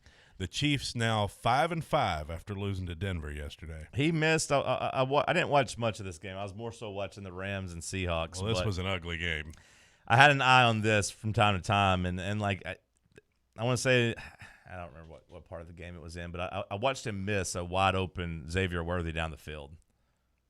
Like, had him streaking, and I did stop and think, man, like 4 years ago, that's a touchdown. Yeah, he missed two deep shots, the one to Worthy and another one to Tyquan Thornton. And I was like, man, 4 years ago, he puts that one right where it needs to be, and it's a touchdown.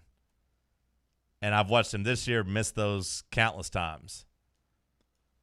I don't know if it's like results of just getting older, getting beat up a little bit, if they're just not locked in. I don't know. I just got to make the throw, is what Pat said. Well, it's true. You just got to make the throw. I do think it's important to remember they've basically played a full extra NFL season, though, with as much as they've gone to the Super Bowl and AFC Championship over the last 6 years. That would add up to a full NFL season. So they have taken some wear and tear. So maybe he is just beat up. Maybe they are just old and beat up. There's a reason you don't go to so many Super Bowls. There's a reason the Chiefs were going for the first three-peat ever last year. Well, yeah, you knew it just – they couldn't keep it going forever. They've got to have a couple years where they, take a step back and maybe readjust some things. And, I'm sure they'll be back. Like, I would bet on them, winning another Super Bowl at some point. But to me, Cody, that makes sense if you're talking about the lines. Like, hey, the defensive line's not that good this year. Hey, the secondary's old. Like, it's another thing for Mahomes to feel old and him to be missing those throws. That's what's surprising to me, is that he's not as sharp. At times, he's looked as good as ever. And I think that's what he's talking about, like with the consistency. You watched him in a couple of these games, and he looks like the same Patrick Mahomes, but yesterday he didn't. Yesterday he was just sloppy. Well, he had a bad day. But the guy's a winner. They'll get back. I don't think they're Super Bowl caliber this year, obviously, but I'm not ready to say that just yet. Well, they're no longer favored to win the AFC West. And I'm going to have to take them out of my number one spot, my power rankings, finally. But Chiefs moving back to 2 at 5-5. The bad weekend for my power rankings. The Chiefs and Lions both have some major questions. We'll dive into those after the break. We'll talk some NFL football. It was a good weekend. You actually had some big games, and you learned some things. We'll dive into it after the break. It's Talk Sports on Fanrun Radio. Streaming worldwide at fanrunradio.com and on the free Fanrun app. This is Big Orange Country's sports talk radio superstation, Fanrun Radio, Knoxville. When it's past high noon, it's time for a vodka soda made with a vodka you've actually heard of. I'm talking White Claw vodka soda made with White Claw premium vodka. JB Smooth only drinks vodka soda made with the world's smoothest vodka. And you can too. Pick you up a bottle of the triple wave filtered vodka that's been distilled 5 times. White Claw Premium Vodka comes in 4 flavors: black cherry, mango, pineapple, and just vodka. You haven't had vodka like this. No one has. White Claw Premium Vodka. Please drink responsibly. For over 3 years, Crumble Cookies has served the Knoxville area. From Clinton Highway to Parkside Drive, even our friends out in Maryville have reached you, our fans, with the best cookies in the game. This fall, Crumble is gearing up for yet another fantastic season. Whether you're tailgating or looking for a pick-me-up after getting the kids from school, Crumble has you covered. Download the Crumble app to check out this week's rewards and features. And stop on by. Tell them Fanrun sent you, but don't miss the cookies. A brand built in Tennessee and born from the love of the game. Inward Half revolutionizes golfing comfort. Crafted by a former pro and dedicated enthusiast just like you, our luxury performance wear guarantees you stay cool and comfortable through every swing and every day. We're not just a brand. We've set out to create a lifestyle for those who understand that impeccable style and premium performance are a hole-in-one. Enjoy the walk-in with Inward Half. Are you thinking of buying a home but don't know where to start? Well, call VFL Josh Travis, your local mortgage expert with Foundation Mortgage, based right here in Knoxville. Whether it's your first home or your forever home, he'll keep the process simple every step of the way. To get started, visit mortgagebrokerjosh.com or call 423-312-9777 today. Foundation Mortgage Company, LLC is an equal opportunity housing company. NMLS number 1387311. Citizens National Bank. Kick off this football season with a CNB Plus Perks checking account. Move downfield with free online and mobile banking. And cross the goal line with extended evening hours and Saturday banking. Banking at CNB has its perks. Find out more at cnbtn.com. Citizens National Bank. Banking never felt so good. Member FDIC. Hi, this is Bo Kregner from the Kregner Group at Realty Executives, and I know there's a lot of choices here in East Tennessee when it comes to choosing a realtor. Here's why the Kregner Group is different. At the Kregner Group, our motto is walking by faith, serving others. It's how I live my life. It's how I run my business. Here at the Kregner Group, we're committed to doing real estate the right way. Faith, honesty, integrity. The Kregner Group. Call me anytime at 865-742-1035 or visit my website at boknowshouses.com.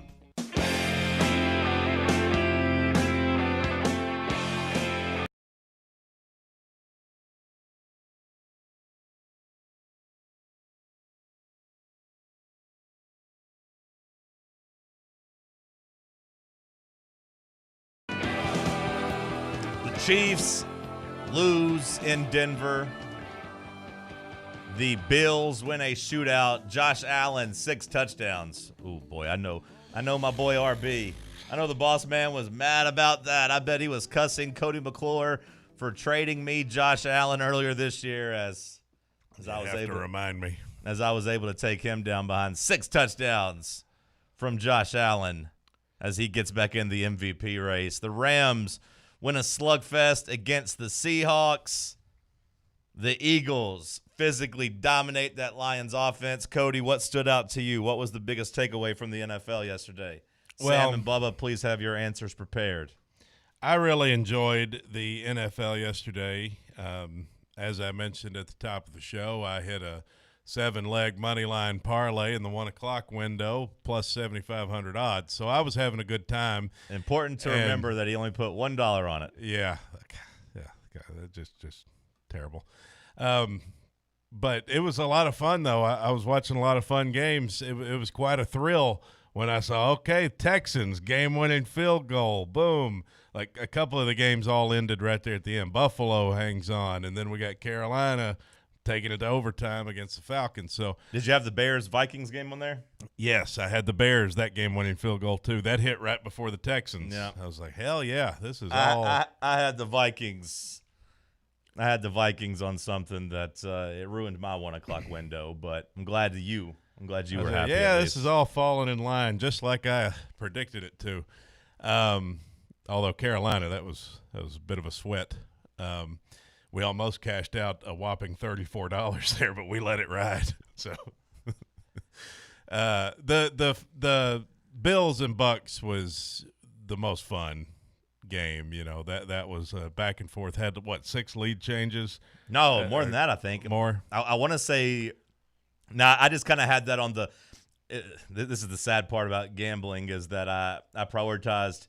I gave the Titans one of my 4 windows, one of my 4 multi-views because I'm a sicko. Yuck. And the other, I had the Falcons-Panthers because of betting and the Bears-Vikings. So I was just watching Bills-Bucks on Red Zone whenever it would pop up. So I didn't actually give it my full attention. But I did hear the announcers on there say there had been 8 lead changes, and that was like late in the third quarter. So I think there was more than that. I thought Red Zone was for poor people, John. Don't misconstrue what I said, Sam. Did you not hear what I just said? You said you had it on. Uh-huh. Along with what, Sam? All your other games. 3 real games. I didn't say that you can't watch Red Zone, period. I said that if Red Zone is your primary way, I was watching on Sunday Ticket that was purchased so that I could watch the full games of the ones I wanted to, Sam. That is completely not the point I was making. You can watch Red Zone, but I said relying on it as your only means of watching the NFL was a poor person move.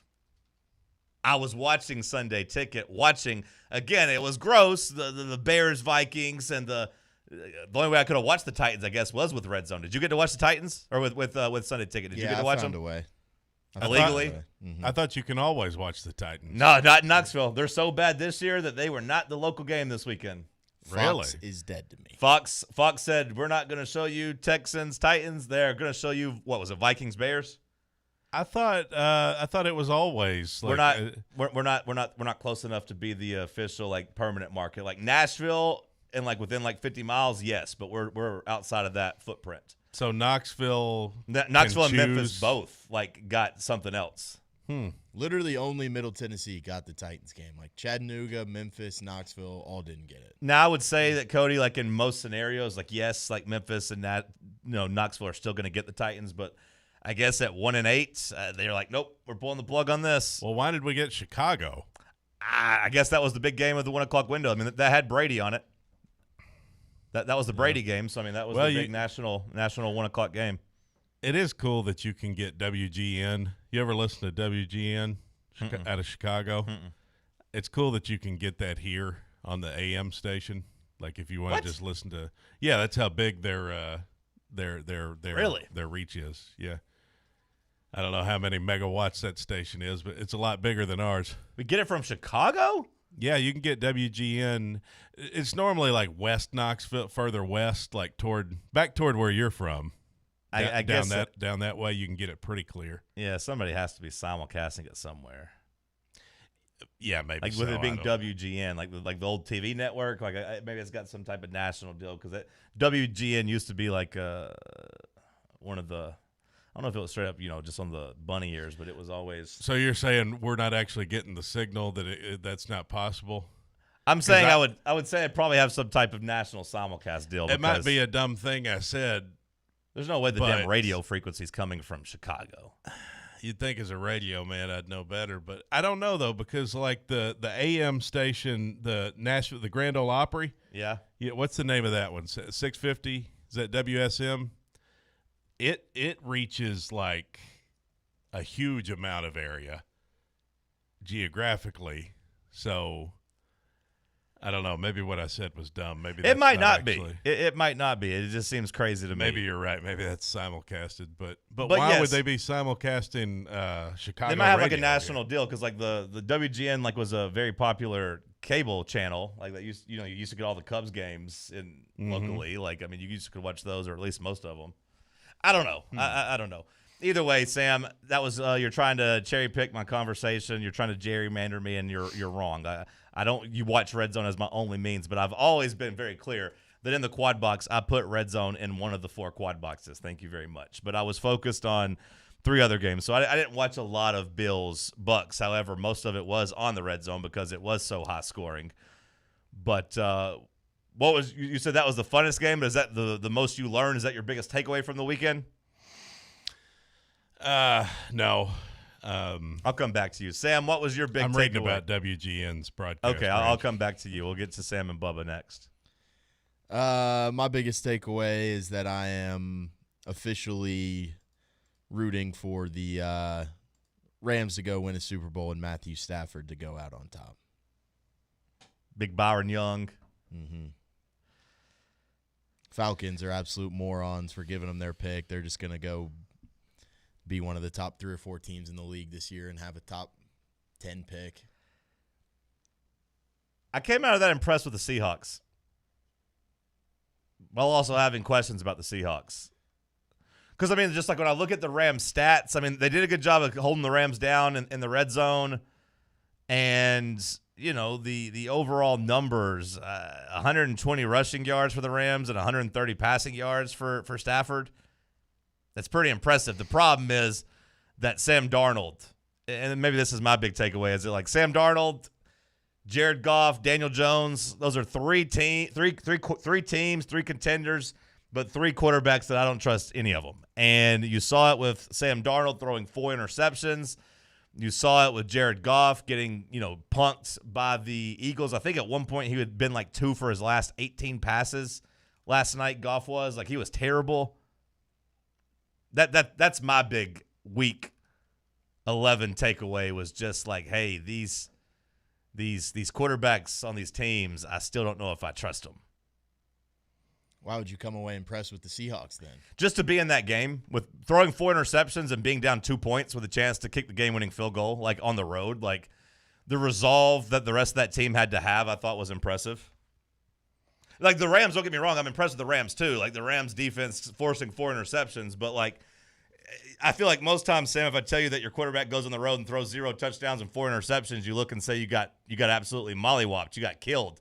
But instead, the Seahawks, got the ball back around 150 left in the game, down 2. Now the Rams punter punted them down to the 1-yard line and made that near impossible for them to win the game. But I don't. That's just like two really good defenses going at it, and that's just going to be a microcosm of the Seahawks season. Is they're going to go get in the playoffs and they're going to play really good defense and not get blown out by anyone. But Sam Darnold can't make you winning throws. That is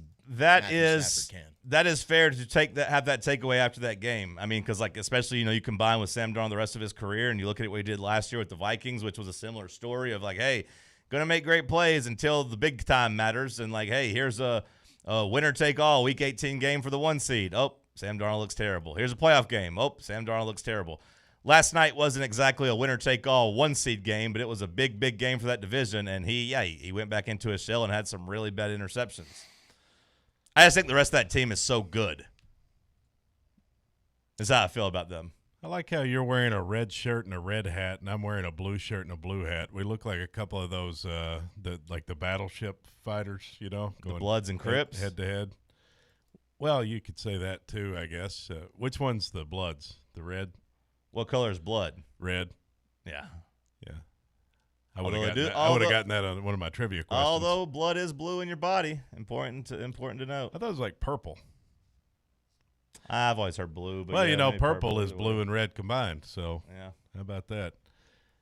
Yeah, I was thinking like those fighter things, like the Sock'em robots. Maybe that's what I'm Rock'em thinking. Sock'em robots. Yeah, it's just kind of weird. We didn't plan this, but we look very on the video stream. It's very much different because you're solid red and I'm solid blue. You're wearing the hat of your World Series champions. I'm wearing the hat of the future Eastern Conference champions, Atlanta Hawks. It's great. It's fantastic. You ever heard the Leonard Skinner song "Red, White, and Blue"? No.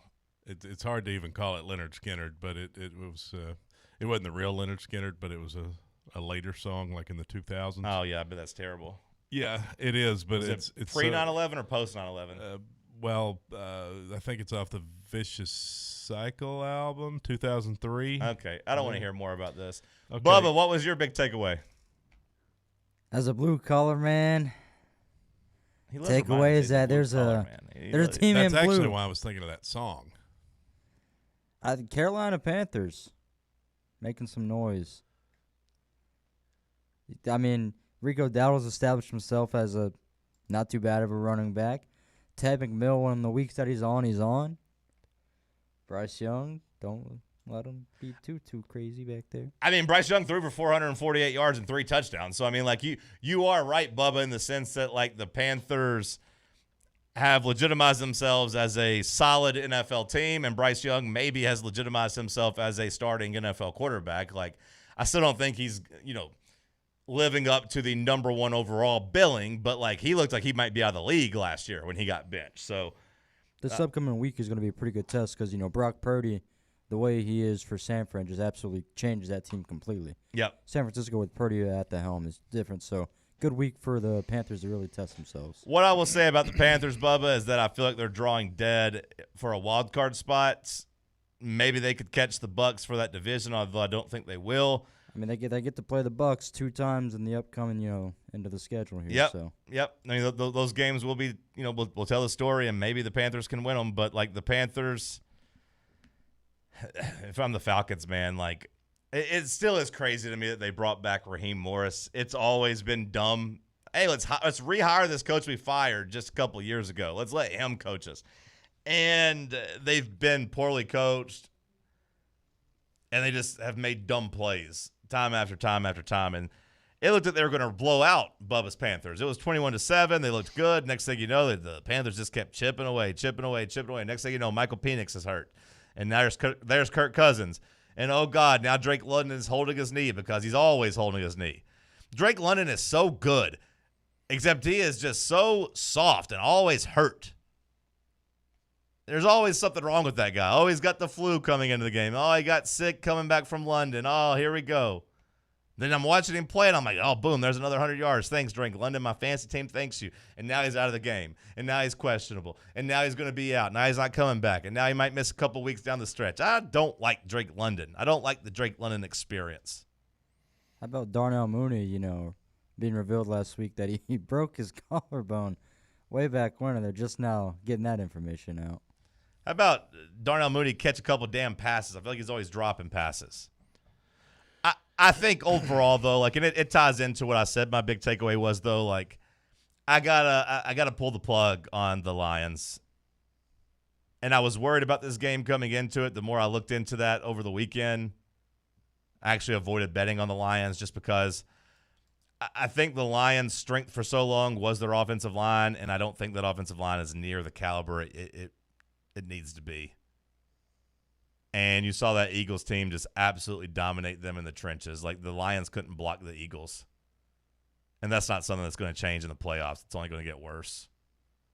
So, like, I came into that game thinking the Lions could still be a Super Bowl winner, could be a Super Bowl contender. After watching what the Eagles' defensive line did to the Lions' offensive line, I think I have to pull the plug on that. I still like the skill position players for the Lions, although less so with Sam Laporta headed to IR. You got the ugly Jared Goff experience, though. So, like I said, like, I consider the Seahawks, Lions both contenders. I consider the Colts contenders in the AFC. But, like, in the back of my mind, I don't really trust Daniel Jones, Jared Goff, or Sam Darnold when it matters. And last night, Goff was terrible. So, apparently, radio signals can reach across multiple states. There's a whole thread about it on – someone asked, what's the most distant AM station you can hear regularly day and night? It all depends on what the reception is like, the weather and everything, and whether it's clear. WGN has a broadcast range of most of the state of Illinois as well as Wisconsin, Indiana, Michigan, and Iowa during the daytime. But at night, with good radio reception, it can be audible over most of the eastern and central United States. Okay.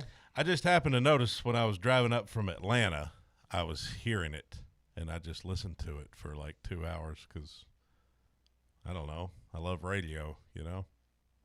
What were they playing? It's just like some news talk show. I like hearing like a good professional broadcast, it's like one of those old-timey broadcasts, you know? Because we don't really do that here. We kind of do our own thing, but they're very like professional. You're listening to WGN Chicago. Anyway, so someone from Charleston, South Carolina says they can get radio from Cuba. In the chat? Or just like on the internet forum? On this internet thread. Oh. Now that would be an interesting experience. Yeah. In Los Angeles, they get KOMO Seattle all night. I guess during the coast, maybe it reaches farther. I don't know. Maybe this is completely boring information. I have appreciated learning that you can listen to Chicago radio in Knoxville. I assumed I thought maybe they had like a national deal struck up like they did kind of their TV networks, but maybe not. I will say I think I'm pulling the plug on the Lions. Their offensive line's not good enough. I'm not pulling the plug on the Chiefs though. And I do think even at 5-5, I do think they have a schedule that makes me think they're going to maybe run the table and go 12-5. Are we putting life into the Chicago Bears? That's a better question because there are going to be like, you know, some give and take, right? Like there's going to be some playoff spots. You're jockeying for position. And in the NFC and in the NFC North, like you have three teams because I think the Vikings are kind of dead now. You have three teams kind of competing for playoff spots. The Lions, the Packers, and now the NFC North leading Chicago Bears, who have won 3 in a row and have been playing some pretty good football. They still have a negative point differential, Bubba, which makes me think that they aren't necessarily legitimate because if you have 10 games, you should probably have a positive point differential if you've won 4 more games than you've lost. But the Lions beating them by 31 earlier in the season really, really hurt them. And here's their upcoming schedule. You tell me what you think for the Bears. Steelers, at Eagles, at Packers, Browns, Packers, at 49ers, Lions. They probably got to go at least 10-7, which means they have to go at least, 3-3 down the stretch? 3-4 down the stretch? I think they can do that. Steelers, at Eagles, at Packers, Browns, Packers, at 49ers, Lions. They should beat the Steelers and the Browns. Yep, and there's 9 wins. So there's a winning season, and that might be good enough for a wild card spot. It might be. And then they just got to get one other, maybe the Packers. At Eagles, I guess maybe Packers at home. They never beat the Packers, though. That's possible. Lions in Week 18, maybe with the division on the line or a playoff spot on the line, maybe. I buy them as a playoff threat, Bubba. I don't buy them as like a championship threat. I have another takeaway. Okay.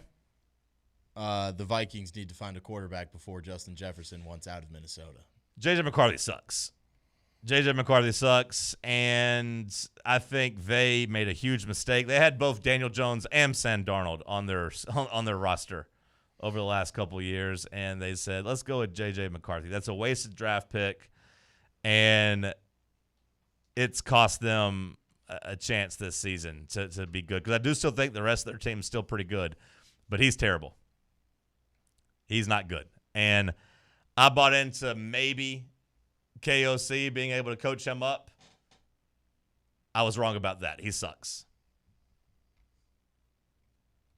When you say find a new quarterback, you mean just you're not going to find one this year, right? Because Wentz is on IR. He's done. But, you mean, go into the draft next year or be like, hey, interested in, Kyler Murray? interested in Tua? Like, would you trade for a veteran, or are you trying to draft somebody else? Like, what are you thinking? I mean, maybe you go trade for a veteran. Maybe if this season just kind of goes off the rails, you kind of have just a decent draft pick, and you can go kind of trade up into the realms of trying to go get wide quarterback 2 or something like that. Like, hey, 6th round pick, here's Will Levis. Because quite frankly, Will Levis is better than J.J. McCarthy. Especially when I've seen like what Will Levis had to deal with coaching with Callahan. I would rather take my chance on Will Levis than J.J. McCarthy, because J.J. McCarthy stinks. And like Will Levis didn't miss the open throws that he missed. Like Will Levis held onto the ball too long, made some dumb decisions, but I at least saw him make some professional throws. J.J. McCarthy stinks.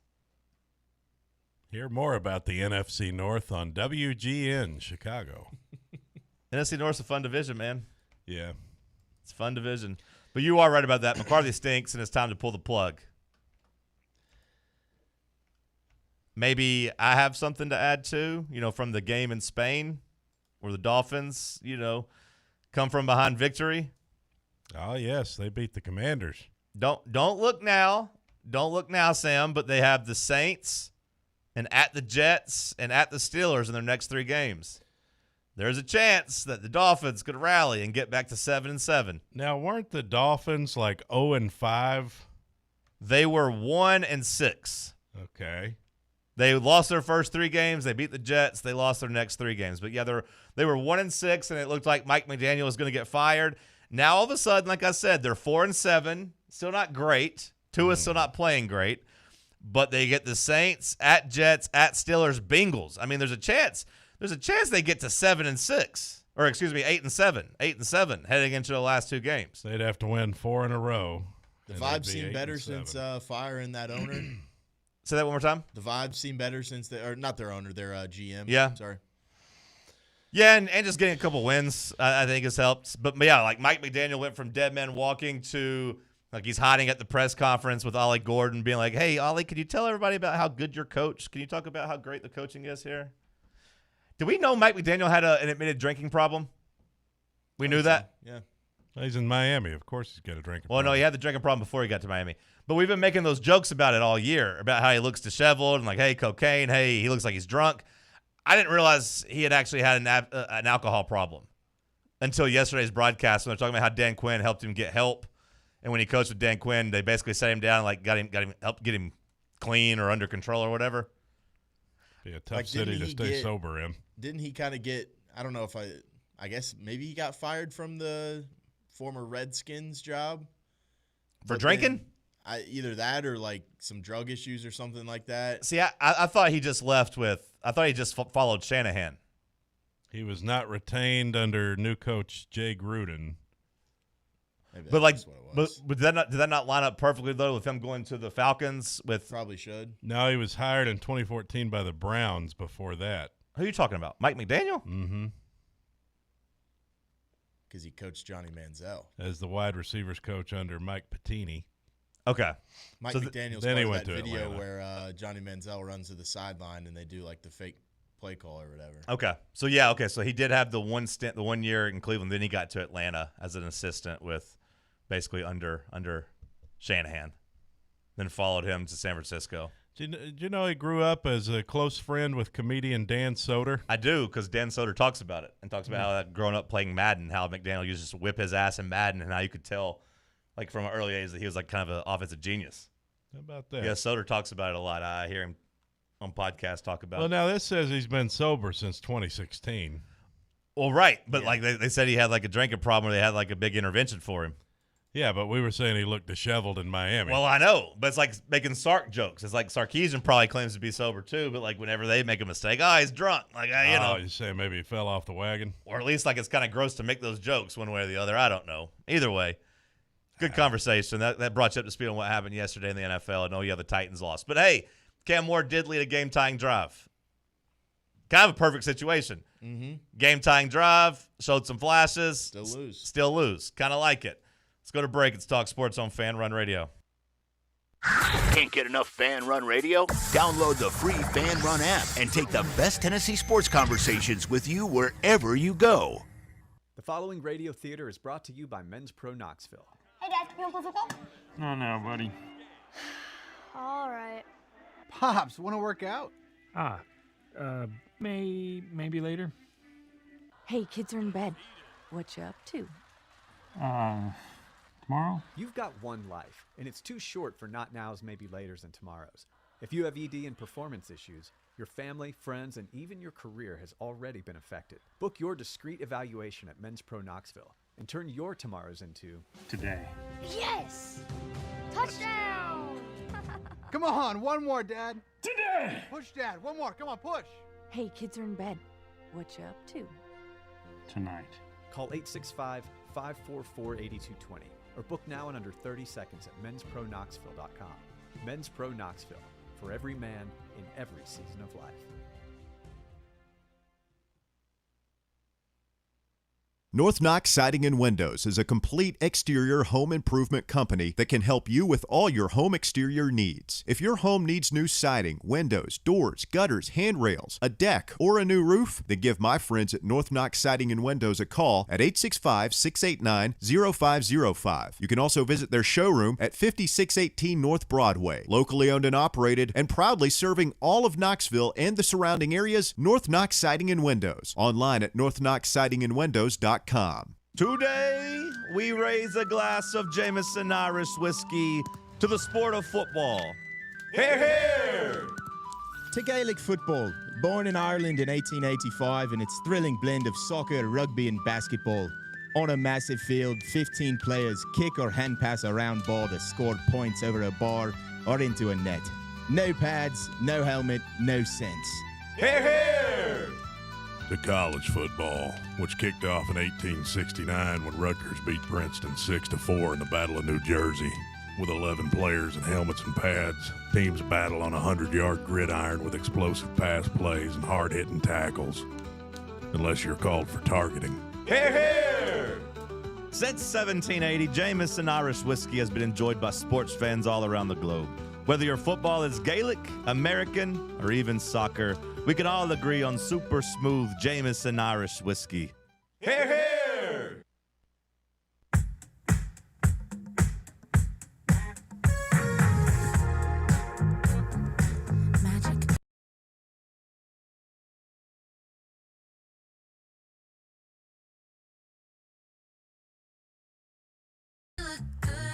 The Eagles are 24-3 over their last 27 games. That's my big takeaway, is that the Eagles are they're coming into form. That's an 88.9 win percentage. Sam, would we be like 3-24 over our last 27 games? We wouldn't be that bad, right? It's close. Dare I say worse? No, we wouldn't be. Surely we're not worse. We won 2 games last year, right? There's no way we're worse. We at least have 3. Least at it. I don't think we're much better than that. I think we maybe have 4. Yeah, look, I'm not saying we'd be better. I'm just saying I have a hard time believing we'd be worse. We were 1-9 this year, 3-14 last year. Okay, so we won 3 games last year. So at least we are 4. We are 4-23. Hell yeah! Which we won week 23. Yeah, okay, we won the last week of 23. So cool. That's cool. That's pretty good. 4-23. That's crazy. That's better than a lot of teams would be in the NFL. And it is kind of funny that it's the Titans and Eagles who have the A.J. Brown trade that are kind of connected. I mean, by funny, I mean not at all, but. Yeah, but think about all the other football teams in America that could not win 3 games in the NFL. Northwestern. Purdue. Rutgers. I mean, pretty much every college football team. The Titans are still one of the 32 best football teams in the world. That's something to hang your hat on.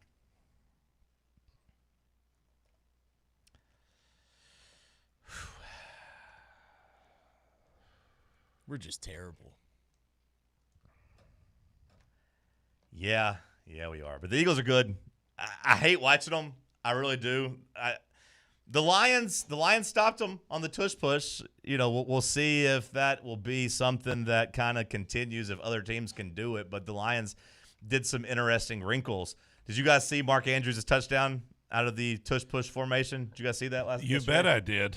Sam, did you see it? No, I don't think I did. Actually, The Ravens were down 3. No, it was tie game. Tie game around the 2-minute warning. And it was 4th and 1 from like the 30. And instead of kicking the field goal, they lined up to go to the tush push. And he ran an outside sweep and scored a touchdown. Instead of diving forward, he just peeled off the side, and they had it blocked perfectly, and he went to the crib. An 89 win percentage. Ooh, I like that play. Yeah, no, it was good. Yeah. So like it does make me wonder like at what point the Eagles start pivoting off of the tush push and doing things. But they are just a machine that keeps winning. Would you compare them to Georgia in the in the college football equivalent? Yeah, that's a pretty good comparison. Georgia just kept winning too. They dominated Texas on Saturday. Georgia looked like the best team in the SEC. Were you surprised by that? At how they beat Texas? Not that they beat Texas, but by how they beat them? Not terribly surprised, given what they did to Texas last year. And I feel like Georgia has slowly started coming into Georgia form. The way they beat down Mississippi State. Like I know earlier in the year they had some close games, and they were kind of skirting by. But I think they've gotten better, and that's what Kirby teams do. And I think right now it's safe to call them the best team in the SEC. It was one of those, though, that the line just kept changing. The line just kept dropping. People just kept betting on Texas and betting on Texas. I'm like, am I missing something here? And then Texas did, cut it to a one-score game, but then it was absolute domination in the fourth quarter for Georgia. Got to tip your cap to Kirby Smart for going with that onside kick. They scored a touchdown to go back up 11 and, take control of the game, and then he just put foot to the absolute throat of Texas and ran a perfectly executed onside kick. They get the ball back. They score again. It goes from a 14-10 game to 28-10 before Texas touches the ball again. Is Texas just Tennessee with better PR? You mean like this season or in general? In general. I mean, that's what I kept thinking about Texas. Like, they're kind of us with better PR. Like, they are viewed in a higher regard than us, but, if you look at their results and their games and who they've played, and they feel a lot like us.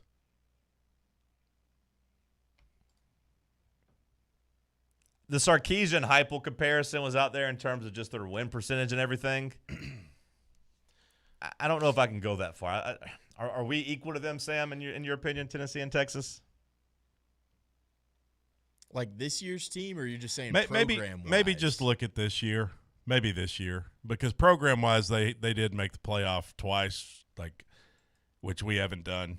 We made it once, but. Yeah, I think they're a little further along still, just roster-wise, but results-wise, maybe. You could maybe make the claim. Blind resume, when I give you the schedule that Texas has played this year, it feels like a Tennessee schedule. Lost a game at Florida they had no business losing. Got blown out at Georgia. Won all their other games, but had some close games like Kentucky and Mississippi State both went to overtime. They feel very similar to us this year. I've compared them a little bit to Tennessee from last year. We had a better running game, but I think it's more of hey, you've got a really good defense that's going to keep you in the game every single week. You have a 5-star quarterback who's got a lot of hype around him who just hasn't exactly panned out, but you're just still waiting maybe this week's the week. Now, Nico is better than Arch was last year, though, right? You don't think so? I think they're pretty similar. Nico beat Alabama in the second half. I mean, I'd give him credit for that. I think he's been better than Arch. I think the comparison's fine, though. Arch and Nico, you could say maybe equally disappointing, but I would say Arch has been much more disappointing than Nico was last year, just personally. But well, and it's hard to consider with Arch where the expectations were. Nico never has had those kind of expectations. No, I mean we were high on him, but not to the level where I still would like to know what the hell Paul Feinbaum was thinking. by going out there and saying he was the most talented quarterback since Tebow or whatever, and like calling him generational. Like, I got a lot of things wrong, but I still don't understand how there was so much hype for DJ Lagway and Arch Manning. I said that all offseason. I don't get it. They haven't played. When they have played, they haven't looked at anything special.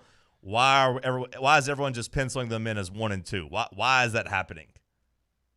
And I will say that both of them look about like what I expected them to look like, what they had shown us. I just don't feel like Texas is very good. Well, their offensive line's trash. And I feel like that is not a playoff team. And if they go 9-3, like, are we still subscribing to that after we saw what Georgia did to them? No, I think the 9-3 thing kind of died this weekend. Like, BYU looked good against TCU. Oklahoma's now alive. Like, a 9-3 Oklahoma. Oklahoma has earned my respect. Yeah. Back-to-back road wins in Knoxville and Tuscaloosa. I mean, that's pretty good. That defense is really good. I still don't buy into their offense. And, like, I think coming out of that Oklahoma-Alabama game, it was more like Alabama finally got caught. They've been playing with fire all year, and they finally got burned. Yeah.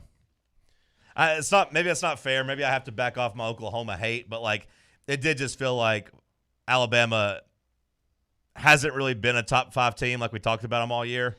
They did beat Georgia in Athens. They did, and that's a head scratcher. But like that might just be one of those mental block games, because I think if they played again, Georgia, I would still feel confident Georgia was going to beat them, but they'd probably find a way to lose that game. Yeah. But just like going back, like I didn't think Alabama looked good against Vandy. I didn't think they looked good against Missouri. I thought we had chances. I thought South Carolina, outplayed them for a good part of the game. They looked gross against LSU. Like I just think they've been playing with fire. But they're going to be a playoff team. Well, unless now if Auburn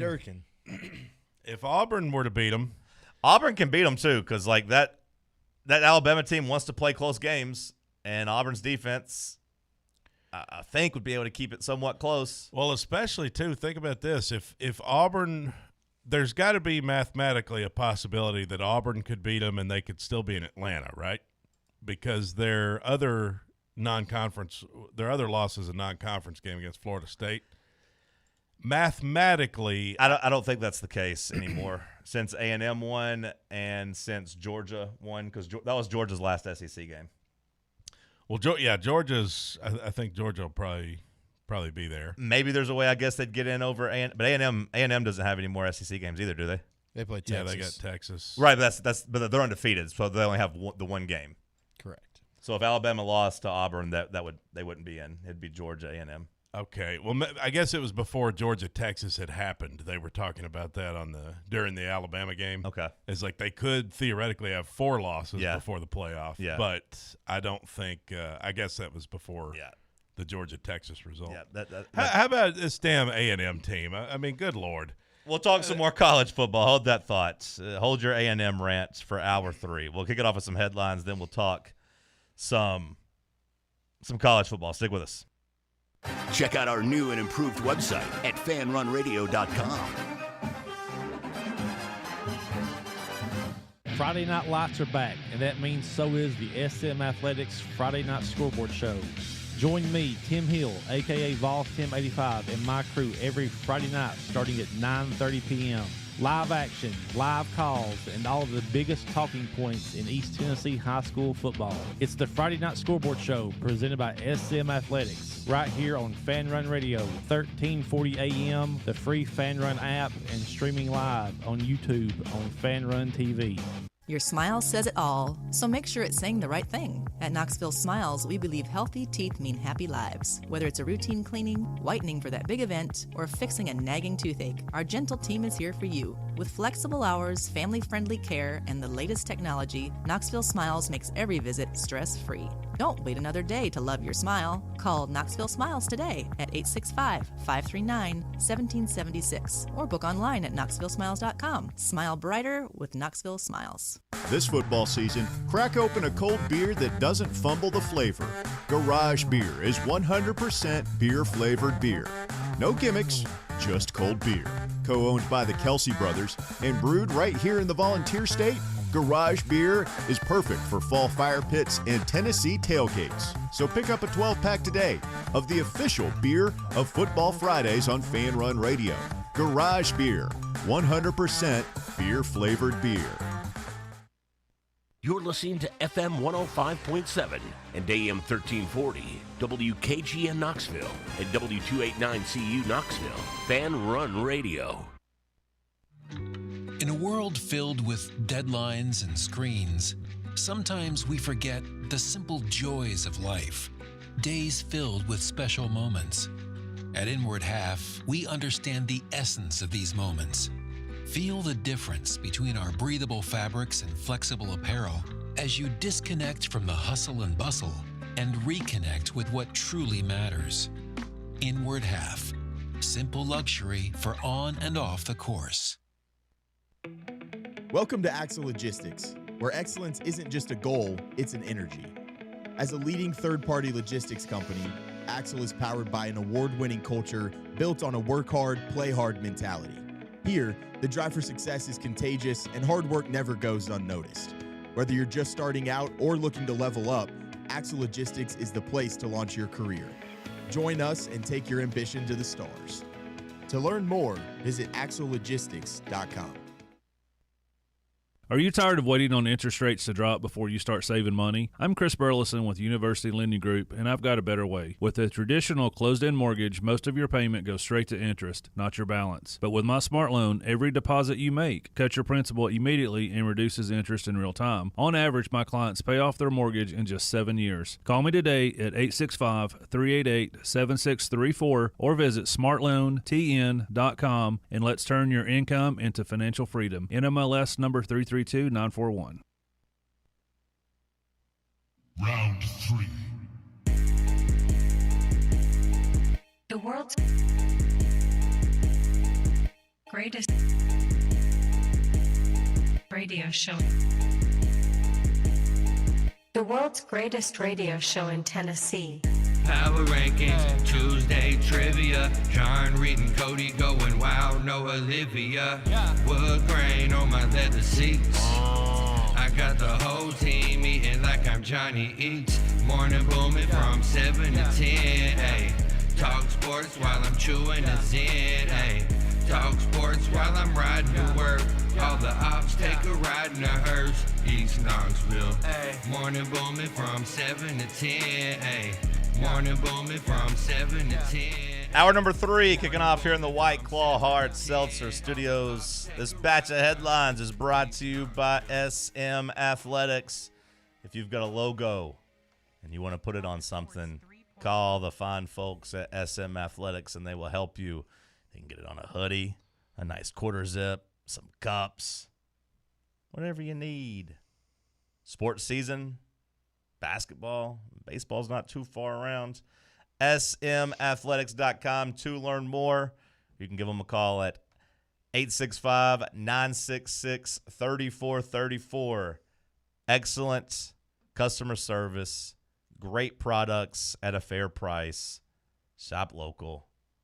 Shop with people you could trust. Hour 3 headlines. What you got, Big Mac? Seattle Seahawks linebacker Ernest Jones has a message for you and Sam. Okay. F you, he says, to anyone who would criticize Sam Darnold. You hear that, Sam? He's talking to you. F you too, Ernest Jones. Oh. Ernest Jones got says, him. Ernest Jones says Sam Darnold's been balling. If we want to try to define him by this game, he's had us in every game. So for him to sit there and say that's my fault, no, it's not. It was plays that defensively we could have made, opportunities we could have got better stops. He's our quarterback. We've got his back. And if you have anything bad to say about him, quite frankly, F you. So that's how Ernest Jones feels about that. I showed this to Bubba in the break. I thought it was awesome, honestly. That's a hilarious thing to go up on the podium and say. It is, and it's also the right mentality to have as a teammate. I think it's good that that team is showing they have his back, and if I'm Sam Darnold, I appreciate that. Now, that's not going to necessarily help me when it comes time for a big game, but like it is nice that the team still believes in him, and they're still good. But Darnold is just going to have to prove it in the playoffs, and I don't know if he can. And until he does, that's going to be in the back of everyone's mind. Maybe not his teammates, but everybody watching him play, and in Sam Darnold's mind for sure.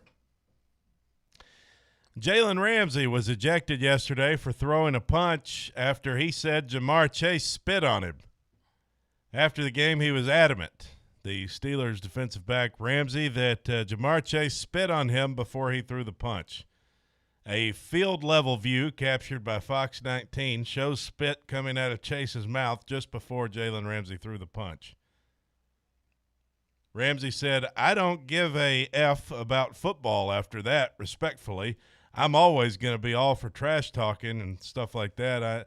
I enjoy that part of the game. I think people know that. We were talking trash, which I'm cool with. But as soon as he spit, it was F that. I'm sure the NFL will do their due diligence. They got 100 cameras out there. They can see everything. They should be able to pull it up and see that he spit on me, and it's whatever after that, to be honest." I was still a little too nice, if I'm keeping it honest with you. I'm with Jalen Ramsey here. I think he's justified. I think if a guy spits on me, my reaction is going to be to hit him. That's one of those things as a man. Another man spits on you, immediately it was a lot of spit, too. You attack that. So wait, man. It looked like a loogie. So they have video of it? Yeah. I didn't see the actual video, but I saw enough people saying that here's Jamar Chase lying about not spitting on Jalen Ramsey, so I assumed there was something there. But, you say, man, I think women punch each other.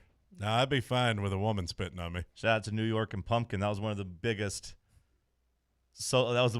reality TV moments of my childhood, Cody, or my teenage years. Pumpkin spitting right in New York's face on Flavor of Love. I don't know if I ever saw that. As women were fighting to win the heart of Flavor Flav, which was a real telltale sign that people would do anything to get famous. But yeah, this girl spit right in her face, and she said, and then grabbed her and just started wailing on her. I think that's something we all universally agree on, though. Spitting on someone is like a open invitation to fight. Yeah. If someone spits on you, like, you're allowed to hit them. Well, it's so damn gross. I mean, if it's not somebody you want to be spitting on you, it's very gross. You know what I mean? Yeah. It's disgusting. Yeah. Can you fight an alpaca if it spits on you? I don't know if you'd want to. Yeah. I mean, you kind of got to know what you're getting into. I've been around enough alpacas. I knew to stay away. You don't want to get anywhere close. You don't want to get spit on by them. That's like blaming a skunk for spraying you if you scare it. Like, you're kind of asking for trouble there. Nature. Yeah, you're asking for trouble there. That's what it does. Don't go up to the skunk. Like, hey, I'm here. I'm sitting next to the water, and here's a whale. Oh, wait, it blew water all over me with this blowhole. Oh, damn. Yeah. This dog licked me. It's just there's certain contracts we enter into with the animals. This man in Sri Lanka exposed his penis to me. Well, don't be in Sri Lanka, you know? Yeah, definitely. Well, Jamar Chase says he didn't spit on nobody, by the way. He's refuting Jalen Ramsey's statement. So, but this says Fox 19 did show Jamar Chase spitting. So it would appear Jamar Chase is lying, too. New York police are seeking a suspect in the shooting of Chris Boyd, who is a player for the Jets. The Jets cornerback and special teams standout Chris Boyd was shot. He remained in critical but stable condition today, a day after he was shot in Midtown Manhattan. So the NYPD is looking for the guy who shot Chris Boyd. Did you see this story? That the Jets, I have not. Jets player got shot? No, I have not seen anything about it. It says the motive remains under investigation. Just after 2 a.m. Sunday outside a business on West 38th Street near 7th Avenue, police say a 29-year-old man, which was the Jets player, was shot in the abdomen and taken to the Bellevue Hospital. A gunman fired 2 shots after a dispute with Boyd turned violent, the New York Post said. Shooter fled the scene. So they're looking for that guy. It says Chris Boyd is in critical but stable condition. Do you know Chris Boyd? Do you know who that is? No. Sam, do you? No? Shaking your head. Sorry, I know it's banana time over there. When you play for the Jets, I mean, people might not know who you are. Boo Carter leaving the Vols. That's number 2 on the ESPN college football headlines. How about really? That? Yeah. Is it because of the name? I mean, he was a good player last year. He was. I guess it's worthy of being a headline. Number 2 on the whole page, though, or just like on college football? Yeah, the college football page. Okay, the college football page. That's probably the second biggest college football story right now. Ain't much going on, I guess, on a Monday afterwards. Lane Kiffin comments after the Ole Miss Florida game. Fans began chanting, "We want Lane, we want Lane," inside Vaught Hemingway Stadium. Kiffin, of course, rumored to be a candidate for the Florida job. He says, "I love what we're doing here," when asked about his future at Ole Miss in the postgame. "Today was awesome. To even talk about it right now would be so disrespectful to our players and how well they played today. We've got a lot of things going here, doing really well, and I love it here." Not once did he say, "I'm not taking the Florida job," though. I thought that was really sad if your own fans have to chant, like, "We want our current sitting head coach," because you have to know that Florida's, like, right there. Is it sad or is it Ole Miss? You know, it's like, it's Ole Miss. Their whole history is sad, really.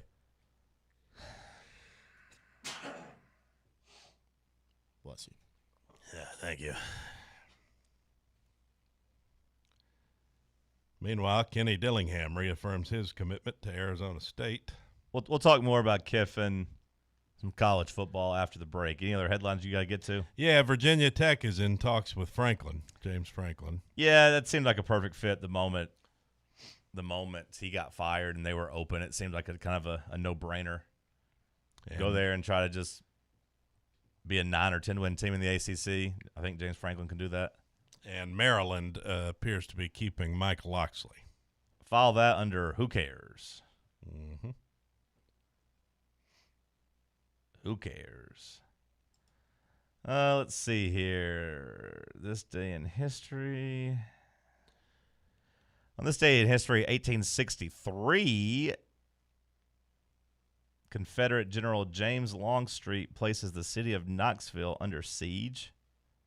Oh, no. After 2 weeks and one failed attack, he abandoned the siege and rejoined General E. Lee's Army of Northern Virginia.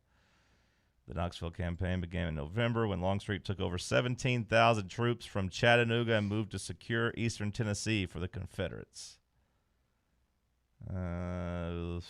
Longstreet took 2 divisions, participated in the victory. I'm trying to. Okay, you got anyone? Let me see if I got one you can guess. Let me see here what I got here. Let's see. Oh, yeah. Also, Miles Kitzelman got hurt.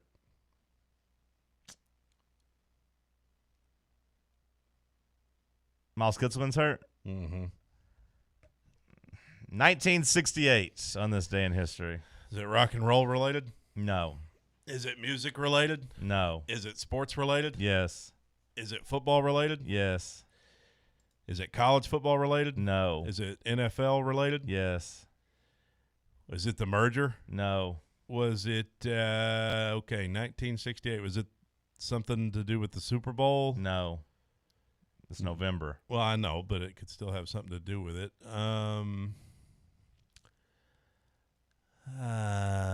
Was it a game? Was something involving a game that happened? Yes. Was it a game were the Packers involved? No. Were the Steelers involved? No. Were the Cowboys involved? No. Were the 49ers involved? No. Oh. Was a current NFC team involved? No. Was a current AFC team involved? Yes. Was it the Chiefs? No. Was it the Browns? No. Ravens? No. Bengals? The Ravens didn't exist in 1968. Okay. Bengals? No. Colts? No. Wasn't the Titans or the Jags No. or the Texans, for that matter? No. Was it the Raiders? Yes. Okay. The Raiders in 1968 were in a game against was it the Broncos? No. Was it against another AFC team? Yes. Was it the Chiefs? No. Was it we the already Chargers? asked them. No. Was it the Falcons? They're in the NFC. Was it was it against the Jets? Yes. Okay, Raiders and Jets, 1968 Yes. game. Yes. Is this a historic play Yeah. that is well known? Yeah. This is a historic thing. Well, it wasn't the butt fumble. Boomer used to always have montages complaining about this. This was a big thing that got referenced during like my childhood in the early 2000s. They don't talk about it too much anymore, but they used to love talking about this back in the day when the Jets and Raiders played. It wasn't the butt fumble. No, that was the Patriots. It wasn't the Brady the hand going forward thing. That was the Patriots too. Well, I know, but the Raiders were involved in that, yeah, and the Jets were they're playing involved the in Jets. the other one. Yeah, I'm trying to think of what happened between the Raiders and the Jets. That was in the 2000s. Oh, I don't know if I know this. Sam, do you know this? Raiders, Jets, 1968? I don't know if the new generation has heard of this, just because, again, I feel like it got beaten to my head as a kid, but I don't see them talk about it too much anymore. Let's see. Was John Madden involved? Yeah, I mean, John Madden is irrelevant into this, but I'm pretty sure would he not have been coaching the Raiders at that time? Maybe not. Was Joe Namath involved? Again, kind of irrelevant. Did Joe Namath bang one of the Raiders cheerleaders? Possibly at some time, but not during this. I just looked this up, and I've never heard of this. You've never heard of this? Was this the iconic image of the guys drinking beer on the sideline and smoking cigarettes? No. I don't think I know this. I might when you say it, but I don't. It's not coming to It has mind. to do with a TV show. A TV / show? I guess a movie. A made-for-TV movie. A young girl. Her grandfather. A young girl is who you need to be thinking of. A young girl. A name. I guess it didn't make it to Cody's generation Anne either. Frank? This got beaten to my head as a kid. The Heidi game. Bubba, have you ever heard of the Heidi game? Nope. Cody, have you ever heard of the Heidi game? I don't think so. Really? Sam already said he hasn't. It's big enough that it made the History.com rundown, and I remember Boomer always talking about it every time the Raiders and Jets played.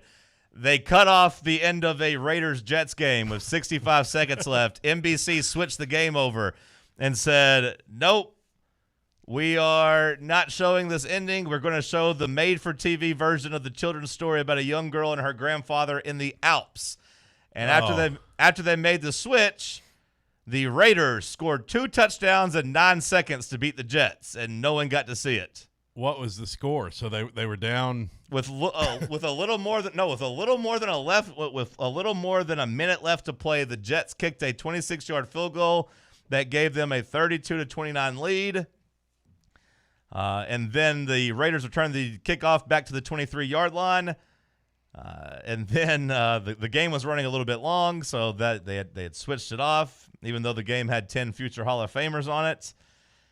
What happened next will go down in history. Raiders quarterback Darryl LaMonica threw a 20-yard pass to halfback Charlie Smith. A face mask moved the ball to the 43. On the next play, he passed to Smith again, who ran it all the way for a touchdown. The Raiders took a lead 32-26. Then the Jets fumbled the kickoff, and Oakland's Preston Riddlehuber managed to grab the ball and run it 2 yards for another touchdown. Oakland had scored twice in 9 seconds, and the game was over. But nobody outside of the Oakland Coliseum actually got to see it. So they cut in for Heidi. They went to a commercial break right after the Jets kickoff and never came back. And this was a story about a girl in the Alps? Her and her grandfather went to the Alps. I don't know what happens there, but yep. They probably went skiing or something. I don't know what else you'd do in the Alps. At 7 p.m., they began to broadcast a brand new version of Heidi, a film they were sure would win them high ratings during November sweeps. They cut in on the Jets and Raiders. I never heard of that. I don't think. NBC execs had actually changed their minds on switching the game and were trying to get in touch with the producer to tell him to leave the game on until it was over, but all the telephone lines were busy. Thousands of people were calling the network to urge programmers to air Hottie as scheduled. And thousands more were calling to say, leave the football game on. So they had to make a decision. So it led to the phone lines being busy, so they couldn't, no cell phones, so they couldn't get in touch with the people. Right. Yeah. No. Today, just send a text, hey, don't do it. An email, hey, don't do it. They couldn't make contact. So you never heard of the Hottie game. All right. No, not that it doesn't ring a bell for me. I used to watch a lot of Sunday Countdown. Every time the Jets and Raiders played, Boomer would make sure to work in they'd sometimes show a highlight and then cut it off halfway and show the picture of Hottie. Like, just kidding. Not going to do that. So many people, so many irate fans called NBC that the network's switchboard blew. I mean, if you're that worked up about watching the Raiders and the Jets, maybe. This one they were good, though. Yeah, I guess. But. Shortly after the Hottie debacle, the NFL inserted a clause into its TV contracts that guaranteed all games would be broadcast completely in their home markets. NBC installed a new phone, the Hottie phone, in the control room that had its own exchange and switchboard. Such a disaster, the network assured its viewers would never be allowed to happen again. This is a big deal for the NFL and for TV broadcasting. And now you know the rest of the story. Now, Bubba, when they ask you if you've heard of the Hottie game, you'd be like, yeah, I seem to recall. Yeah, I know the Hottie game. Yeah. It's about a girl and her grandpa in the Swiss Alps, and they cut in on the Raiders and Jets. Yeah, they scored 2 touchdowns. People were very mad. 10 Hall of Famers. I think we need to bring it back. Some of these games are just boring. Yeah. Put us on a good made-for-TV movie. If the Raiders and Jets played now, I'd much rather watch Heidi. I'd rather them. I'd be mad if they cut in with the Raiders-Jets game now. I think that's fair. We'll talk some college football coming up after the break. For the fans, by the fans, this is Fanrun Radio, Knoxville. Hey, Vols fans, Cody Brown here. I grew up right here in Tennessee and know what it means when someone says, I've got your back. That's why you can trust Farm Bureau Insurance of Tennessee. Whether it's your home, your vehicle, your family's future, or the business you built from the ground up, we will show up for all of your insurance needs. We are Tennesseans who understand what matters, which is doing right by you. Insurance is not all about just paperwork and policies, but it's about the people we insure every day. So if you want insurance that hits home, give me a call at 865-992-3871. Go Vols. Located in Knoxville's historic Old City, Barley's offers great food, live music, the best draft beer selection in town, and now your new favorite place to watch sports. Their indoor projector is perfect for any weather, and they've revamped their upstairs area with more TVs to take in all of the action. Their menu features hand-battered chicken tenders, juicy burgers, fresh salads, and the tastiest pizza in Knoxville. You can enjoy their happy hour drink specials daily from open until 6 p.m. Barley's Tap Room and Pizzeria. This football season, crack open a cold beer that doesn't fumble the flavor. Garage Beer is 100% beer-flavored beer. No gimmicks, just cold beer. Co-owned by the Kelsey brothers and brewed right here in the Volunteer State, Garage Beer is perfect for fall fire pits and Tennessee tailgates. So pick up a 12-pack today of the official beer of Football Fridays on Fanrun Radio. Garage Beer, 100% beer-flavored beer.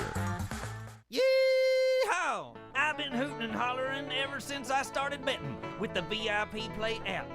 VIP Play has more than 200 leagues, every bet type you can imagine, live betting and live hosts, all with 24/7 support from real live people when you need them. Start betting better with the VIP Play app today. Don't be a better, be a better with VIP Play today. Download VIP Play today or head to VIPPlayApp.com. Make sure you use the promo code FANRUN to take advantage of their welcome bonus and so they know that we sent you. Gambling problem? Call 1-800-8899-789. Must be 21 or older and located in Tennessee to bet. Welcome to Axle Logistics, where excellence isn't just a goal, it's an energy. As a leading third-party logistics company, Axle is powered by an award-winning culture built on a work hard, play hard mentality. Here, the drive for success is contagious and hard work never goes unnoticed. Whether you're just starting out or looking to level up, Axle Logistics is the place to launch your career. Join us and take your ambition to the stars. To learn more, visit axlelogistics.com. a brand built in Tennessee and born from the love of the game. Inward Half revolutionizes golfing comfort. Crafted by a former pro and dedicated enthusiast just like you, our luxury performance wear guarantees you stay cool and comfortable through every swing and every day. We're not just a brand. We've set out to create a lifestyle for those who understand that impeccable style and premium performance are a hole-in-one. Enjoy the walk-in with Inward Half.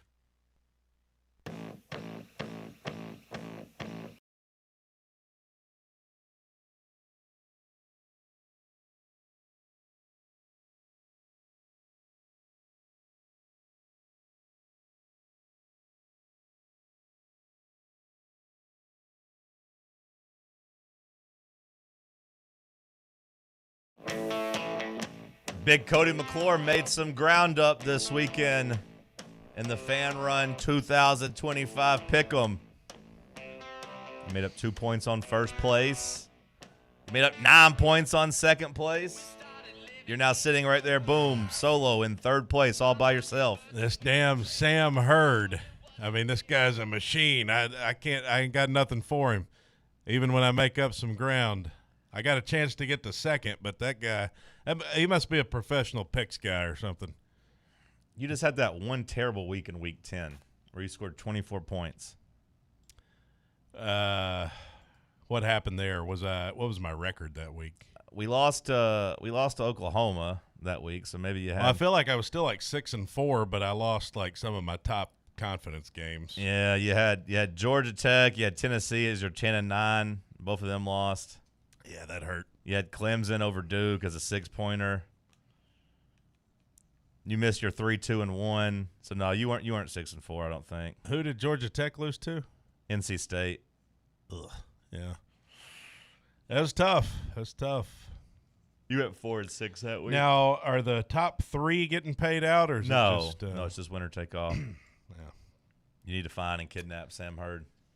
Yeah. You have to hope that maybe he'll forget to make his picks. I'm going to imagine he's not, because I'm going to imagine he's going to be locked in to win this. But finishing second would be nice if you could do that. But yeah, take a real big falter by him for you to be able to catch him. Only got 2 weeks. I mean, it's going to be nearly impossible. I assume it's only 2 weeks. Do we do conference championship weekend? I don't know about that. I would assume they do conference championship weekend. I would assume. Not bowl games, but I imagine conference championships are in it. I need to check that to make sure. What was your biggest takeaway in college football this weekend? Well, first of all, I wanted to mention this because we hadn't mentioned it, but the comments from John Mateer and Oklahoma's game at Alabama, I thought that was a nice little bump for Neyland. What'd he say? John Mateer told us, they were talking about this on the sideline reporter was saying this. John Mateer told us the game at Tennessee was the loudest atmosphere he's ever played in. He came off the field and went straight to the O-line and asked them if Alabama's student section was worse than Tennessee, and they shook their heads and said no. Well, that's nice. Yeah, we may not be in the playoff, but hey, we got a loud stadium. We may be 7-3, and our team may not win when our crowd's great, but damn it, we're loud.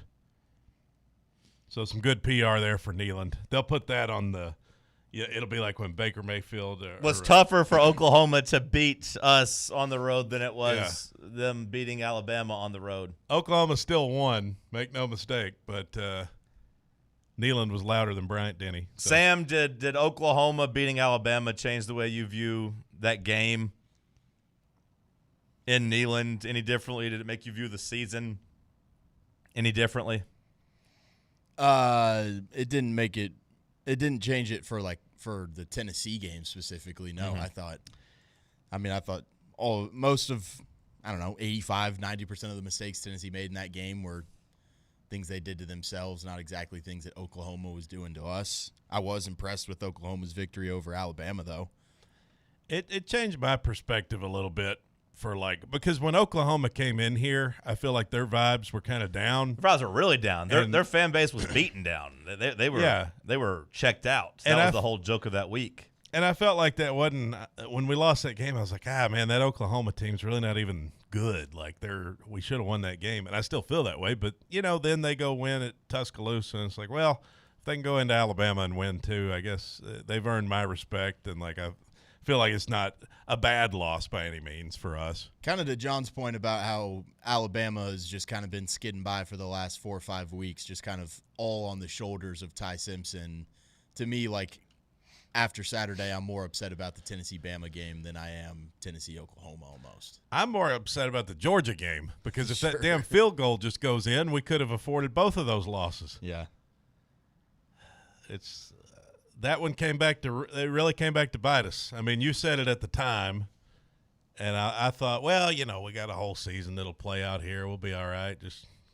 But we left ourselves no room for error, really. And that was the biggest thing, is that win gave you just so much room for error, and you knew it at the time. Like, that was a season-making game. Now, not to say that I didn't think that we could still accomplish our goals after that game, sure, but that was just such a big missed opportunity, especially now with the way Georgia's playing. Like, yeah, you had a chance to beat that team. Yeah, they would just be 8-2 instead of 9-1, but we'd be sitting there firmly in the playoff as a 2-loss team with a win over Georgia. Now, I'd make this Florida game a lot scarier, for sure. And like if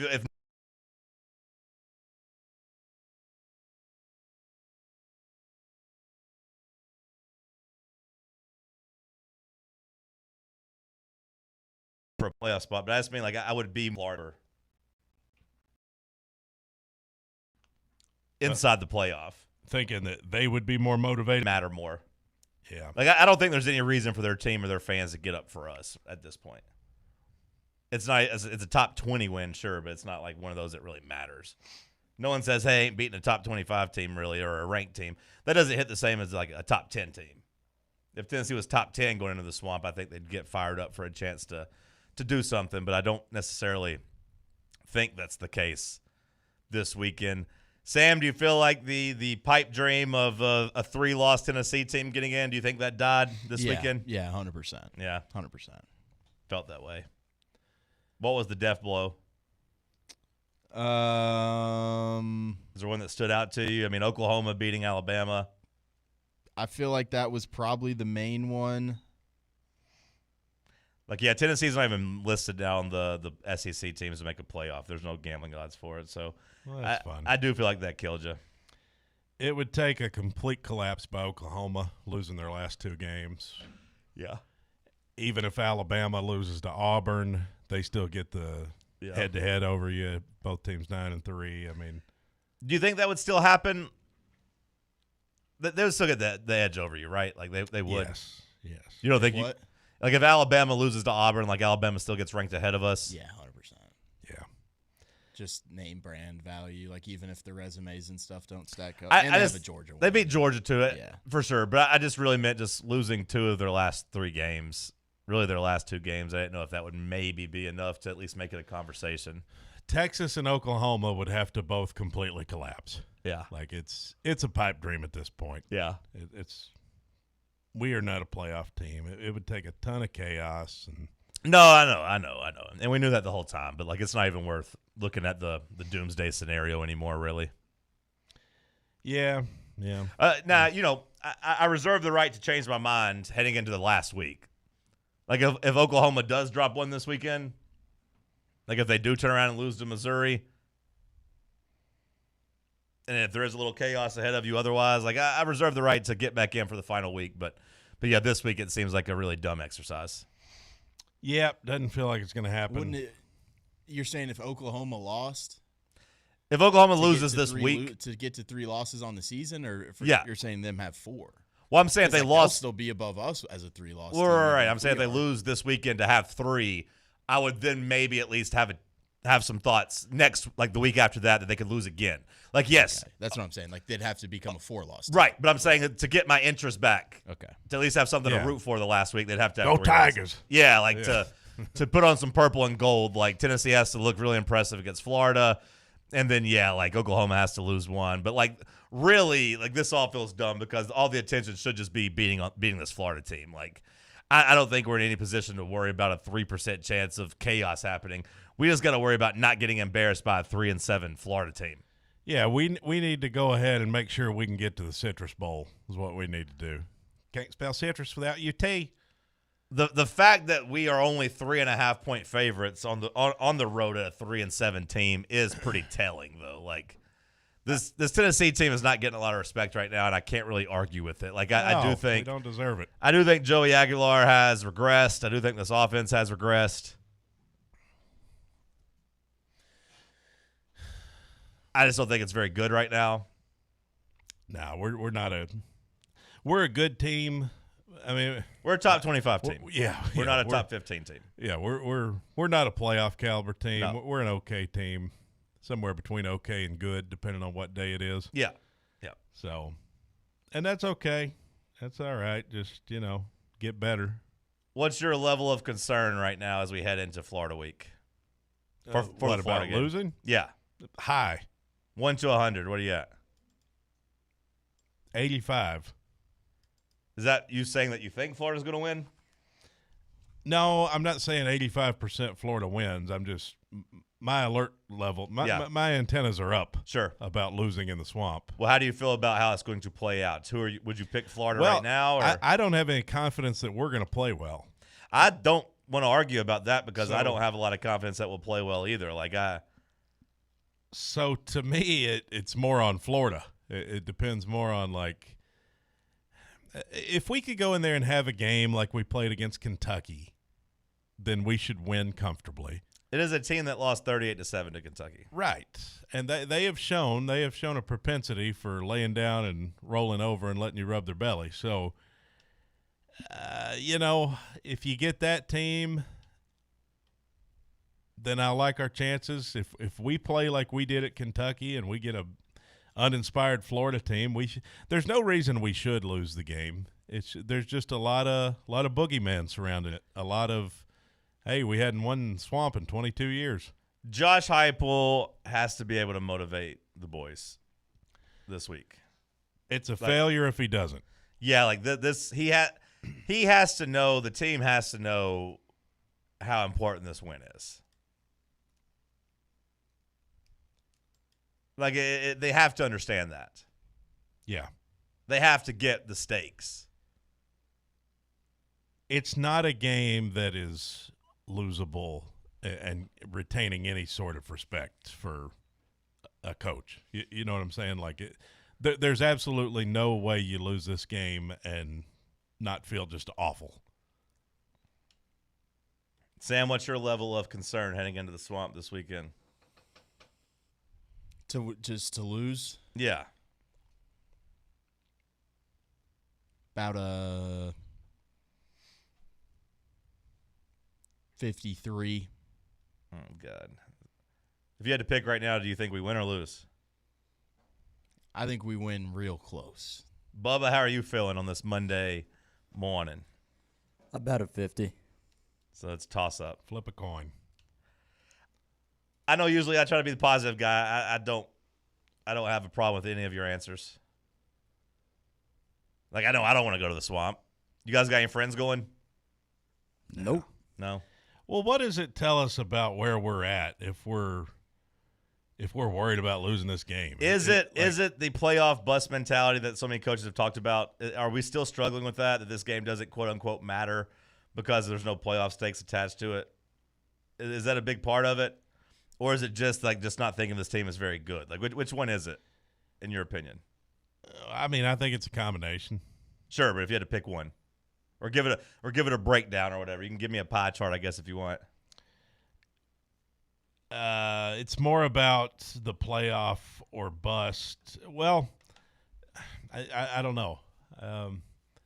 No, I'd say it's more about Florida not being any good, is what I'd say. To me, I think a lot of the nerves also come in from if you lose this game, a lot of the fan base officially starts to kind of question what's happening with the coach. It is a big game. This is 2016 Vanderbilt is what this is. No. Well, explain.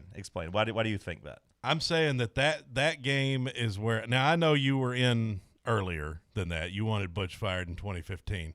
But that game is where a lot of people went the other way. Okay, so you mean from that regard. Okay. Yeah. That game is when a lot of people went the other way on the coach. Okay. Now, so you might say 2016 South Carolina, but what I'm saying is that's when when Butch's approval rating officially went from, I'd say, over 50 to under 50. Okay, then yeah, in that regard, then I think you're right. This is that type of game where I know everyone's like, let's go to the Sugar Bowl. Like, we got a chance to make the Sugar Bowl if you beat Vandy. It's like it's something you're playing for, but not really because you didn't win the SEC East. Kind of similar to this. You're looking like, hey, not the playoff, but hey, you can still finish 9-3, and there's still something to check off. Beat a rival on the road. We said we wanted Josh Heupel to do that.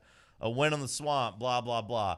But, yeah, okay, so you're talking about the vibes, too, just being like it's teetering now for Josh. And you are right that if you lose this game, those whispers become yells about what's rotten in the program. That's a tough place to come back from. Right. And I don't think any coach worth his salt would lose a game like this. Okay.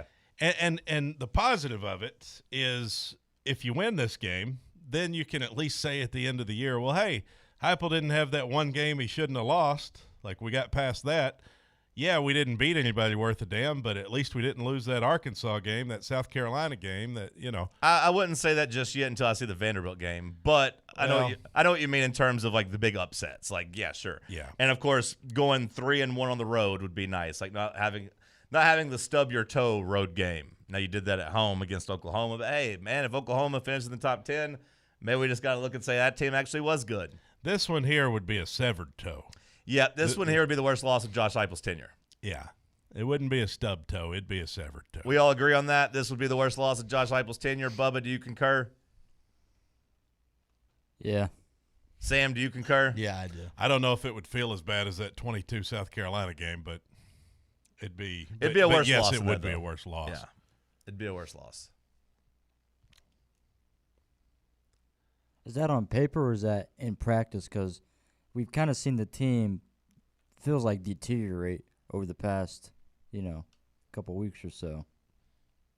What do you mean by on paper or practice? You just mean like this actually be like the biggest mismatch we've had? Because like we're only 3.5 point favorites. Like saying it's a bad loss. Like if we watch the team play, we're realizing our boys are struggling. We've seen Florida somewhat, as Cody mentioned earlier, with Oklahoma and stuff. Granted, not against Kentucky. But, that kind of happens. Against Ole Miss, yeah. Yeah. They had a little bit of a pulse. And Georgia. Yeah, they Georgia. did. And they beat Texas. I mean, yeah, but again, it's been an every other week thing. I do think it's just, again, we're only 3.5 point favorites, Bubba, so I can't say it's like the biggest lopsided upset or whatever, blah, blah, blah. But like for Josh Heupel, it's the most important just because of where we're at in his tenure. Where we're at, headed towards this offseason, the future of the program would feel like it was in jeopardy. And the fan base would turn on Josh if he loses this game. It would be really, really tough to defend this loss. Well, especially, sorry, just one final thought on that. Yeah. The way that you would lose to Florida to me would be just so gross. That's exactly what I was going to say. The way that you would lose it would be penalties, turnovers. Like you would be sloppy. Your offense gets shut down by their defense. Yeah. Either that or the offense that looks terrible scores a bunch on your defense. Like there's no good way to lose this game. What if they went on another last-second Hail Mary? Then it's dumb, like how you don't – that was so dumb by Butch Jones in 2017 to not have people back. Like we had just regular-ass coverage and just got beat over the top. Like we should have had people back. If we got beat by that again, I'd be even more apoplectic when it came to Josh. What you just said is exactly what I was thinking. It would be the way that you lose because good teams lose to bad teams. It happens. Upsets happen. But we don't lose games looking good. We always lose games looking bad and sloppy and undisciplined. And I don't like that. That's why I don't have any faith in going down there and playing well because I don't see Josh Heupel teams do that on the road. You talk about how there's no good outcome if you lose. Is there any good outcome that you get from the fans if you just don't win by 24+ type of thing? Like I think even if you go win by 7, people are going to be like, oh, man, this team's struggling with a 3-7 team. I know that you don't go win in the Swamp very often, but I think that's a completely fair point. I would say there's enough people my age and older That just know the troubles. That just know you can't win in the swamp, and a win's a win. Like a win, I think a win on the road in the SEC is a win that you should celebrate regardless. But like especially for this program, you know, to not have done it in 22 years, I think you just have a really hard time telling people my age, unless they're betting on it and they're laying the 3.5 points and you win by 1, 2, or 3 and they're mad they lost money.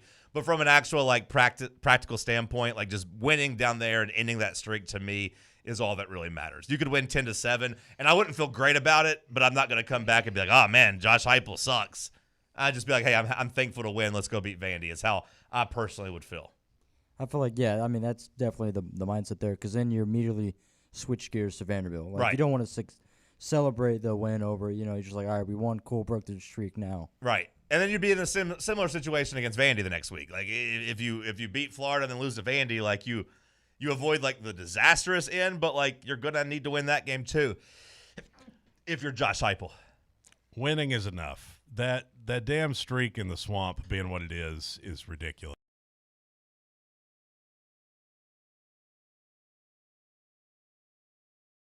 So, yeah. But you got to win. I mean, you got to win. Got to win. But we are right. When Tennessee plays bad, they very rarely win games. Very rarely do I feel like we've gotten out of a game and been like, hey, that was an ugly win. Now, I mean, it has happened. Florida last year. Yeah, it has happened. And last year, maybe it happened more often last year. But, like, you know, this year, I mean, maybe you could say it about Mississippi State. Maybe you could say it about Arkansas, I guess. Maybe those were ugly wins. Arkansas, I didn't really feel that way because I did think, you know, you had a big lead in the fourth quarter and you just kind of let your foot off the gas too early. Mississippi State, I looked at more of just like overcoming adversity. I don't know. Maybe you could say that we have one ugly. We definitely did in 24. Maybe we could have another one of those ugly games on Saturday, but that'd be enough for me. Speaking of that 22 South Carolina game, Shane Beamer, did you see halftime of him taunting the A&M fans going to the locker room up 30-3 and him pumping the crowd up like, yeah, give it to me. Give me the noise. Yeah. And then blowing a 27-point lead. Shane Beamer, man. That was a good live bet. Did you do it? Mm-hmm. You bet A&M money line? Mm-hmm. Plus, at halftime? Plus 400? I got him at plus 800. Okay, because I had a friend, she sent me plus 400, and she said she took it at halftime. I was like, there's no way it was only plus 400 at halftime. But I didn't look, so I wasn't sure. You got plus 800 at halftime? Yeah. That's crazy. I wouldn't have bet that. Did you put $1 on it? Put like $5 on it. At least it went $1. Well, you paid out better than mine. Last call on the other side is Talk Sports on Fanrun Radio. Big Orange Country's home for sports. This is Fanrun Radio. Is that old tree in your yard starting to lean a little too much? Branches hanging over your roof? Don't wait until it's too late. Call ECR Total Landscapes today. At ECR Total Landscapes, we specialize in safe, professional tree removal, trimming, and storm damage cleanup. So if you've got trees that need to go, now is the time to give us a call. Plus, we're offering free stump grinding now through the end of the year when you use or mention promo code FANRUN. That's right, free stump grinding for Fanrun Radio listeners. At ECR Total Landscapes, we live up to our name by offering total landscape services. In addition to tree cutting, we also offer a wide range of landscape installation services and custom monthly maintenance packages that create stunning outdoor spaces tailored to your vision. Give us a call today to schedule a free estimate at 865-384-2012 or just visit us online at ecrtotallandscapes.com. Are you thinking of buying a home but don't know where to start? Well, call VFL Josh Travis, your local mortgage expert with Foundation Mortgage, based right here in Knoxville. Whether it's your first home or your forever home, he'll keep the process simple every step of the way. To get started, visit mortgagebrokerjosh.com or call 423-312-9777 today. Foundation Mortgage Company, LLC is an equal opportunity housing company. NMLS number 1387311. Yeah, it's another day, but what kind of day is it really? A day of doom scrolling? Laundry day? Nah, it's a White Claw day. Light and refreshing tasting, uniquely cold way filtered. There's an iconic flavor for everyone. So grab a pack, grab your friends. Make the most of each day with those who matter most. When you're together with White Claw, every day is a once-in-a-lifetime experience. You just gotta grab it. White Claw. Grab life by the claw. Please drink responsibly. Hard seltzer with flavors. White Claw Seltzer Works, Chicago, Illinois. At Knoxville Insurance Group, they understand the challenges many consumers face when searching for insurance coverage. That's why whether it's for you, your family, or your business, they create a coverage plan specifically for your unique needs. Knoxville Insurance Group is an independent firm, which means they aren't beholden to just one insurance company. They search multiple companies acting as your negotiator to find you the best possible policy and price. Start a quote in minutes at KnoxvilleInsuranceGroup.com or call them today at 865-694-9788. Got a flat tire? Strange noise under the hood? Don't stress. Roll into Matlock Tire and Auto Service. From oil changes and brake repairs to brand new tires, Matlock's certified techs do it all. Fast, friendly, and fair priced, Matlock is the home of the price match guarantee. Bring in any competitor's ad and Matlock will match the exact same tire for the exact same price. Matlock Tire and Auto Service. 5 locations in East Tennessee. Visit MatlockTireService.com to find the location nearest you and schedule your appointment.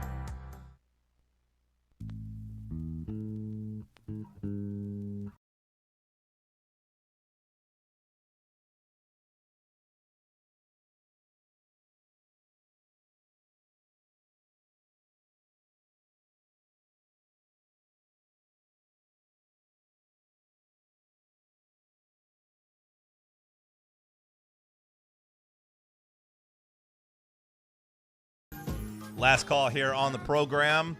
Tennessee basketball taking the hardwood tonight inside the Thompson Bowling Arena at Food City Center. They take on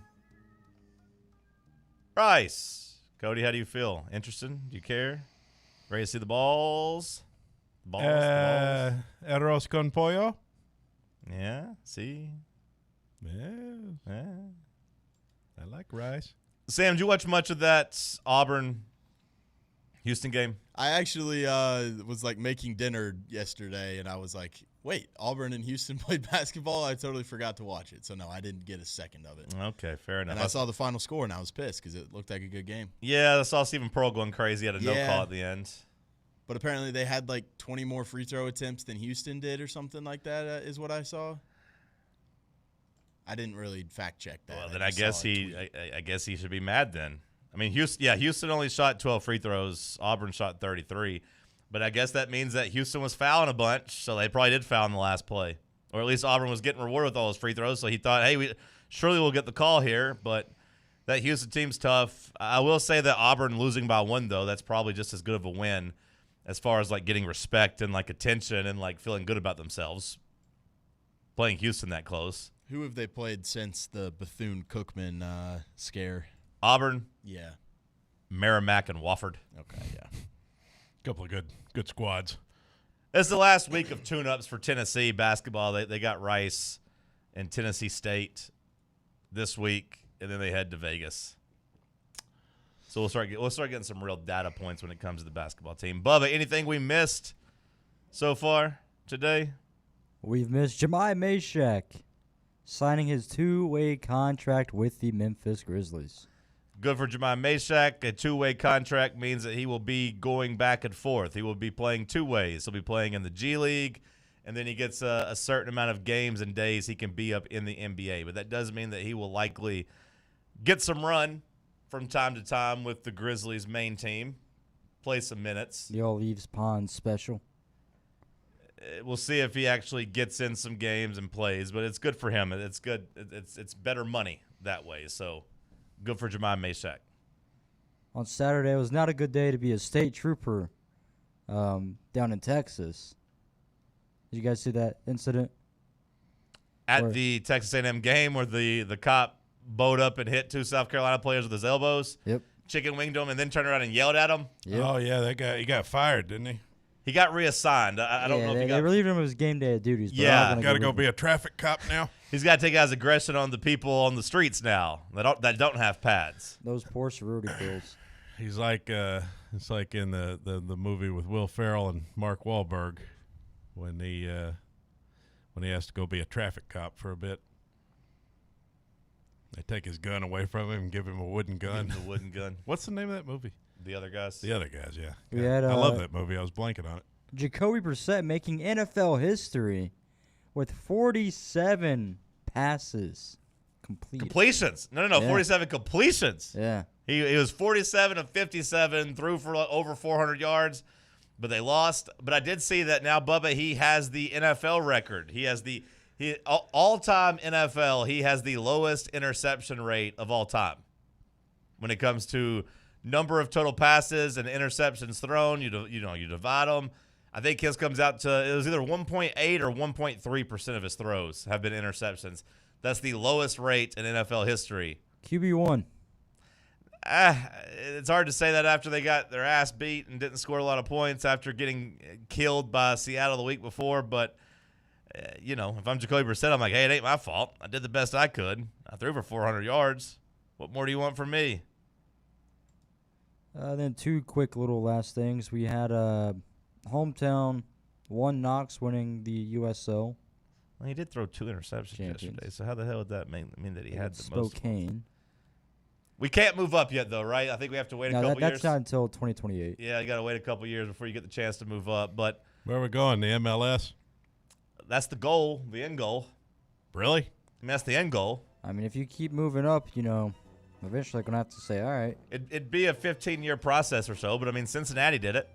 There's been teams do it before. That's the thing about soccer, the way they get it set up is that you just – Didn't Nashville's team start like that? I believe that would be accurate, but too. I don't think it took them 15 years. No, I think 15's a long timeline. Okay. I mean, I have no idea. Yeah. It sounds like you have an idea if you want to argue about it, whatever. Soccer guy. They started out playing at Vandy from 200 people. I just don't know yet what league they started in. I don't know. I would just like to say, lastly, real quick before the show ends, that I hate the schedule merchants of Texas A&M, and there's no way they'd beat Notre Dame today, and they're going to finish 11-3.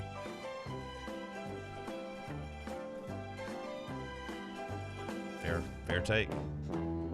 Fair take. You just keep going against Texas A&M. Eventually, you'll be right. The Tony Vasilio Show comes up next.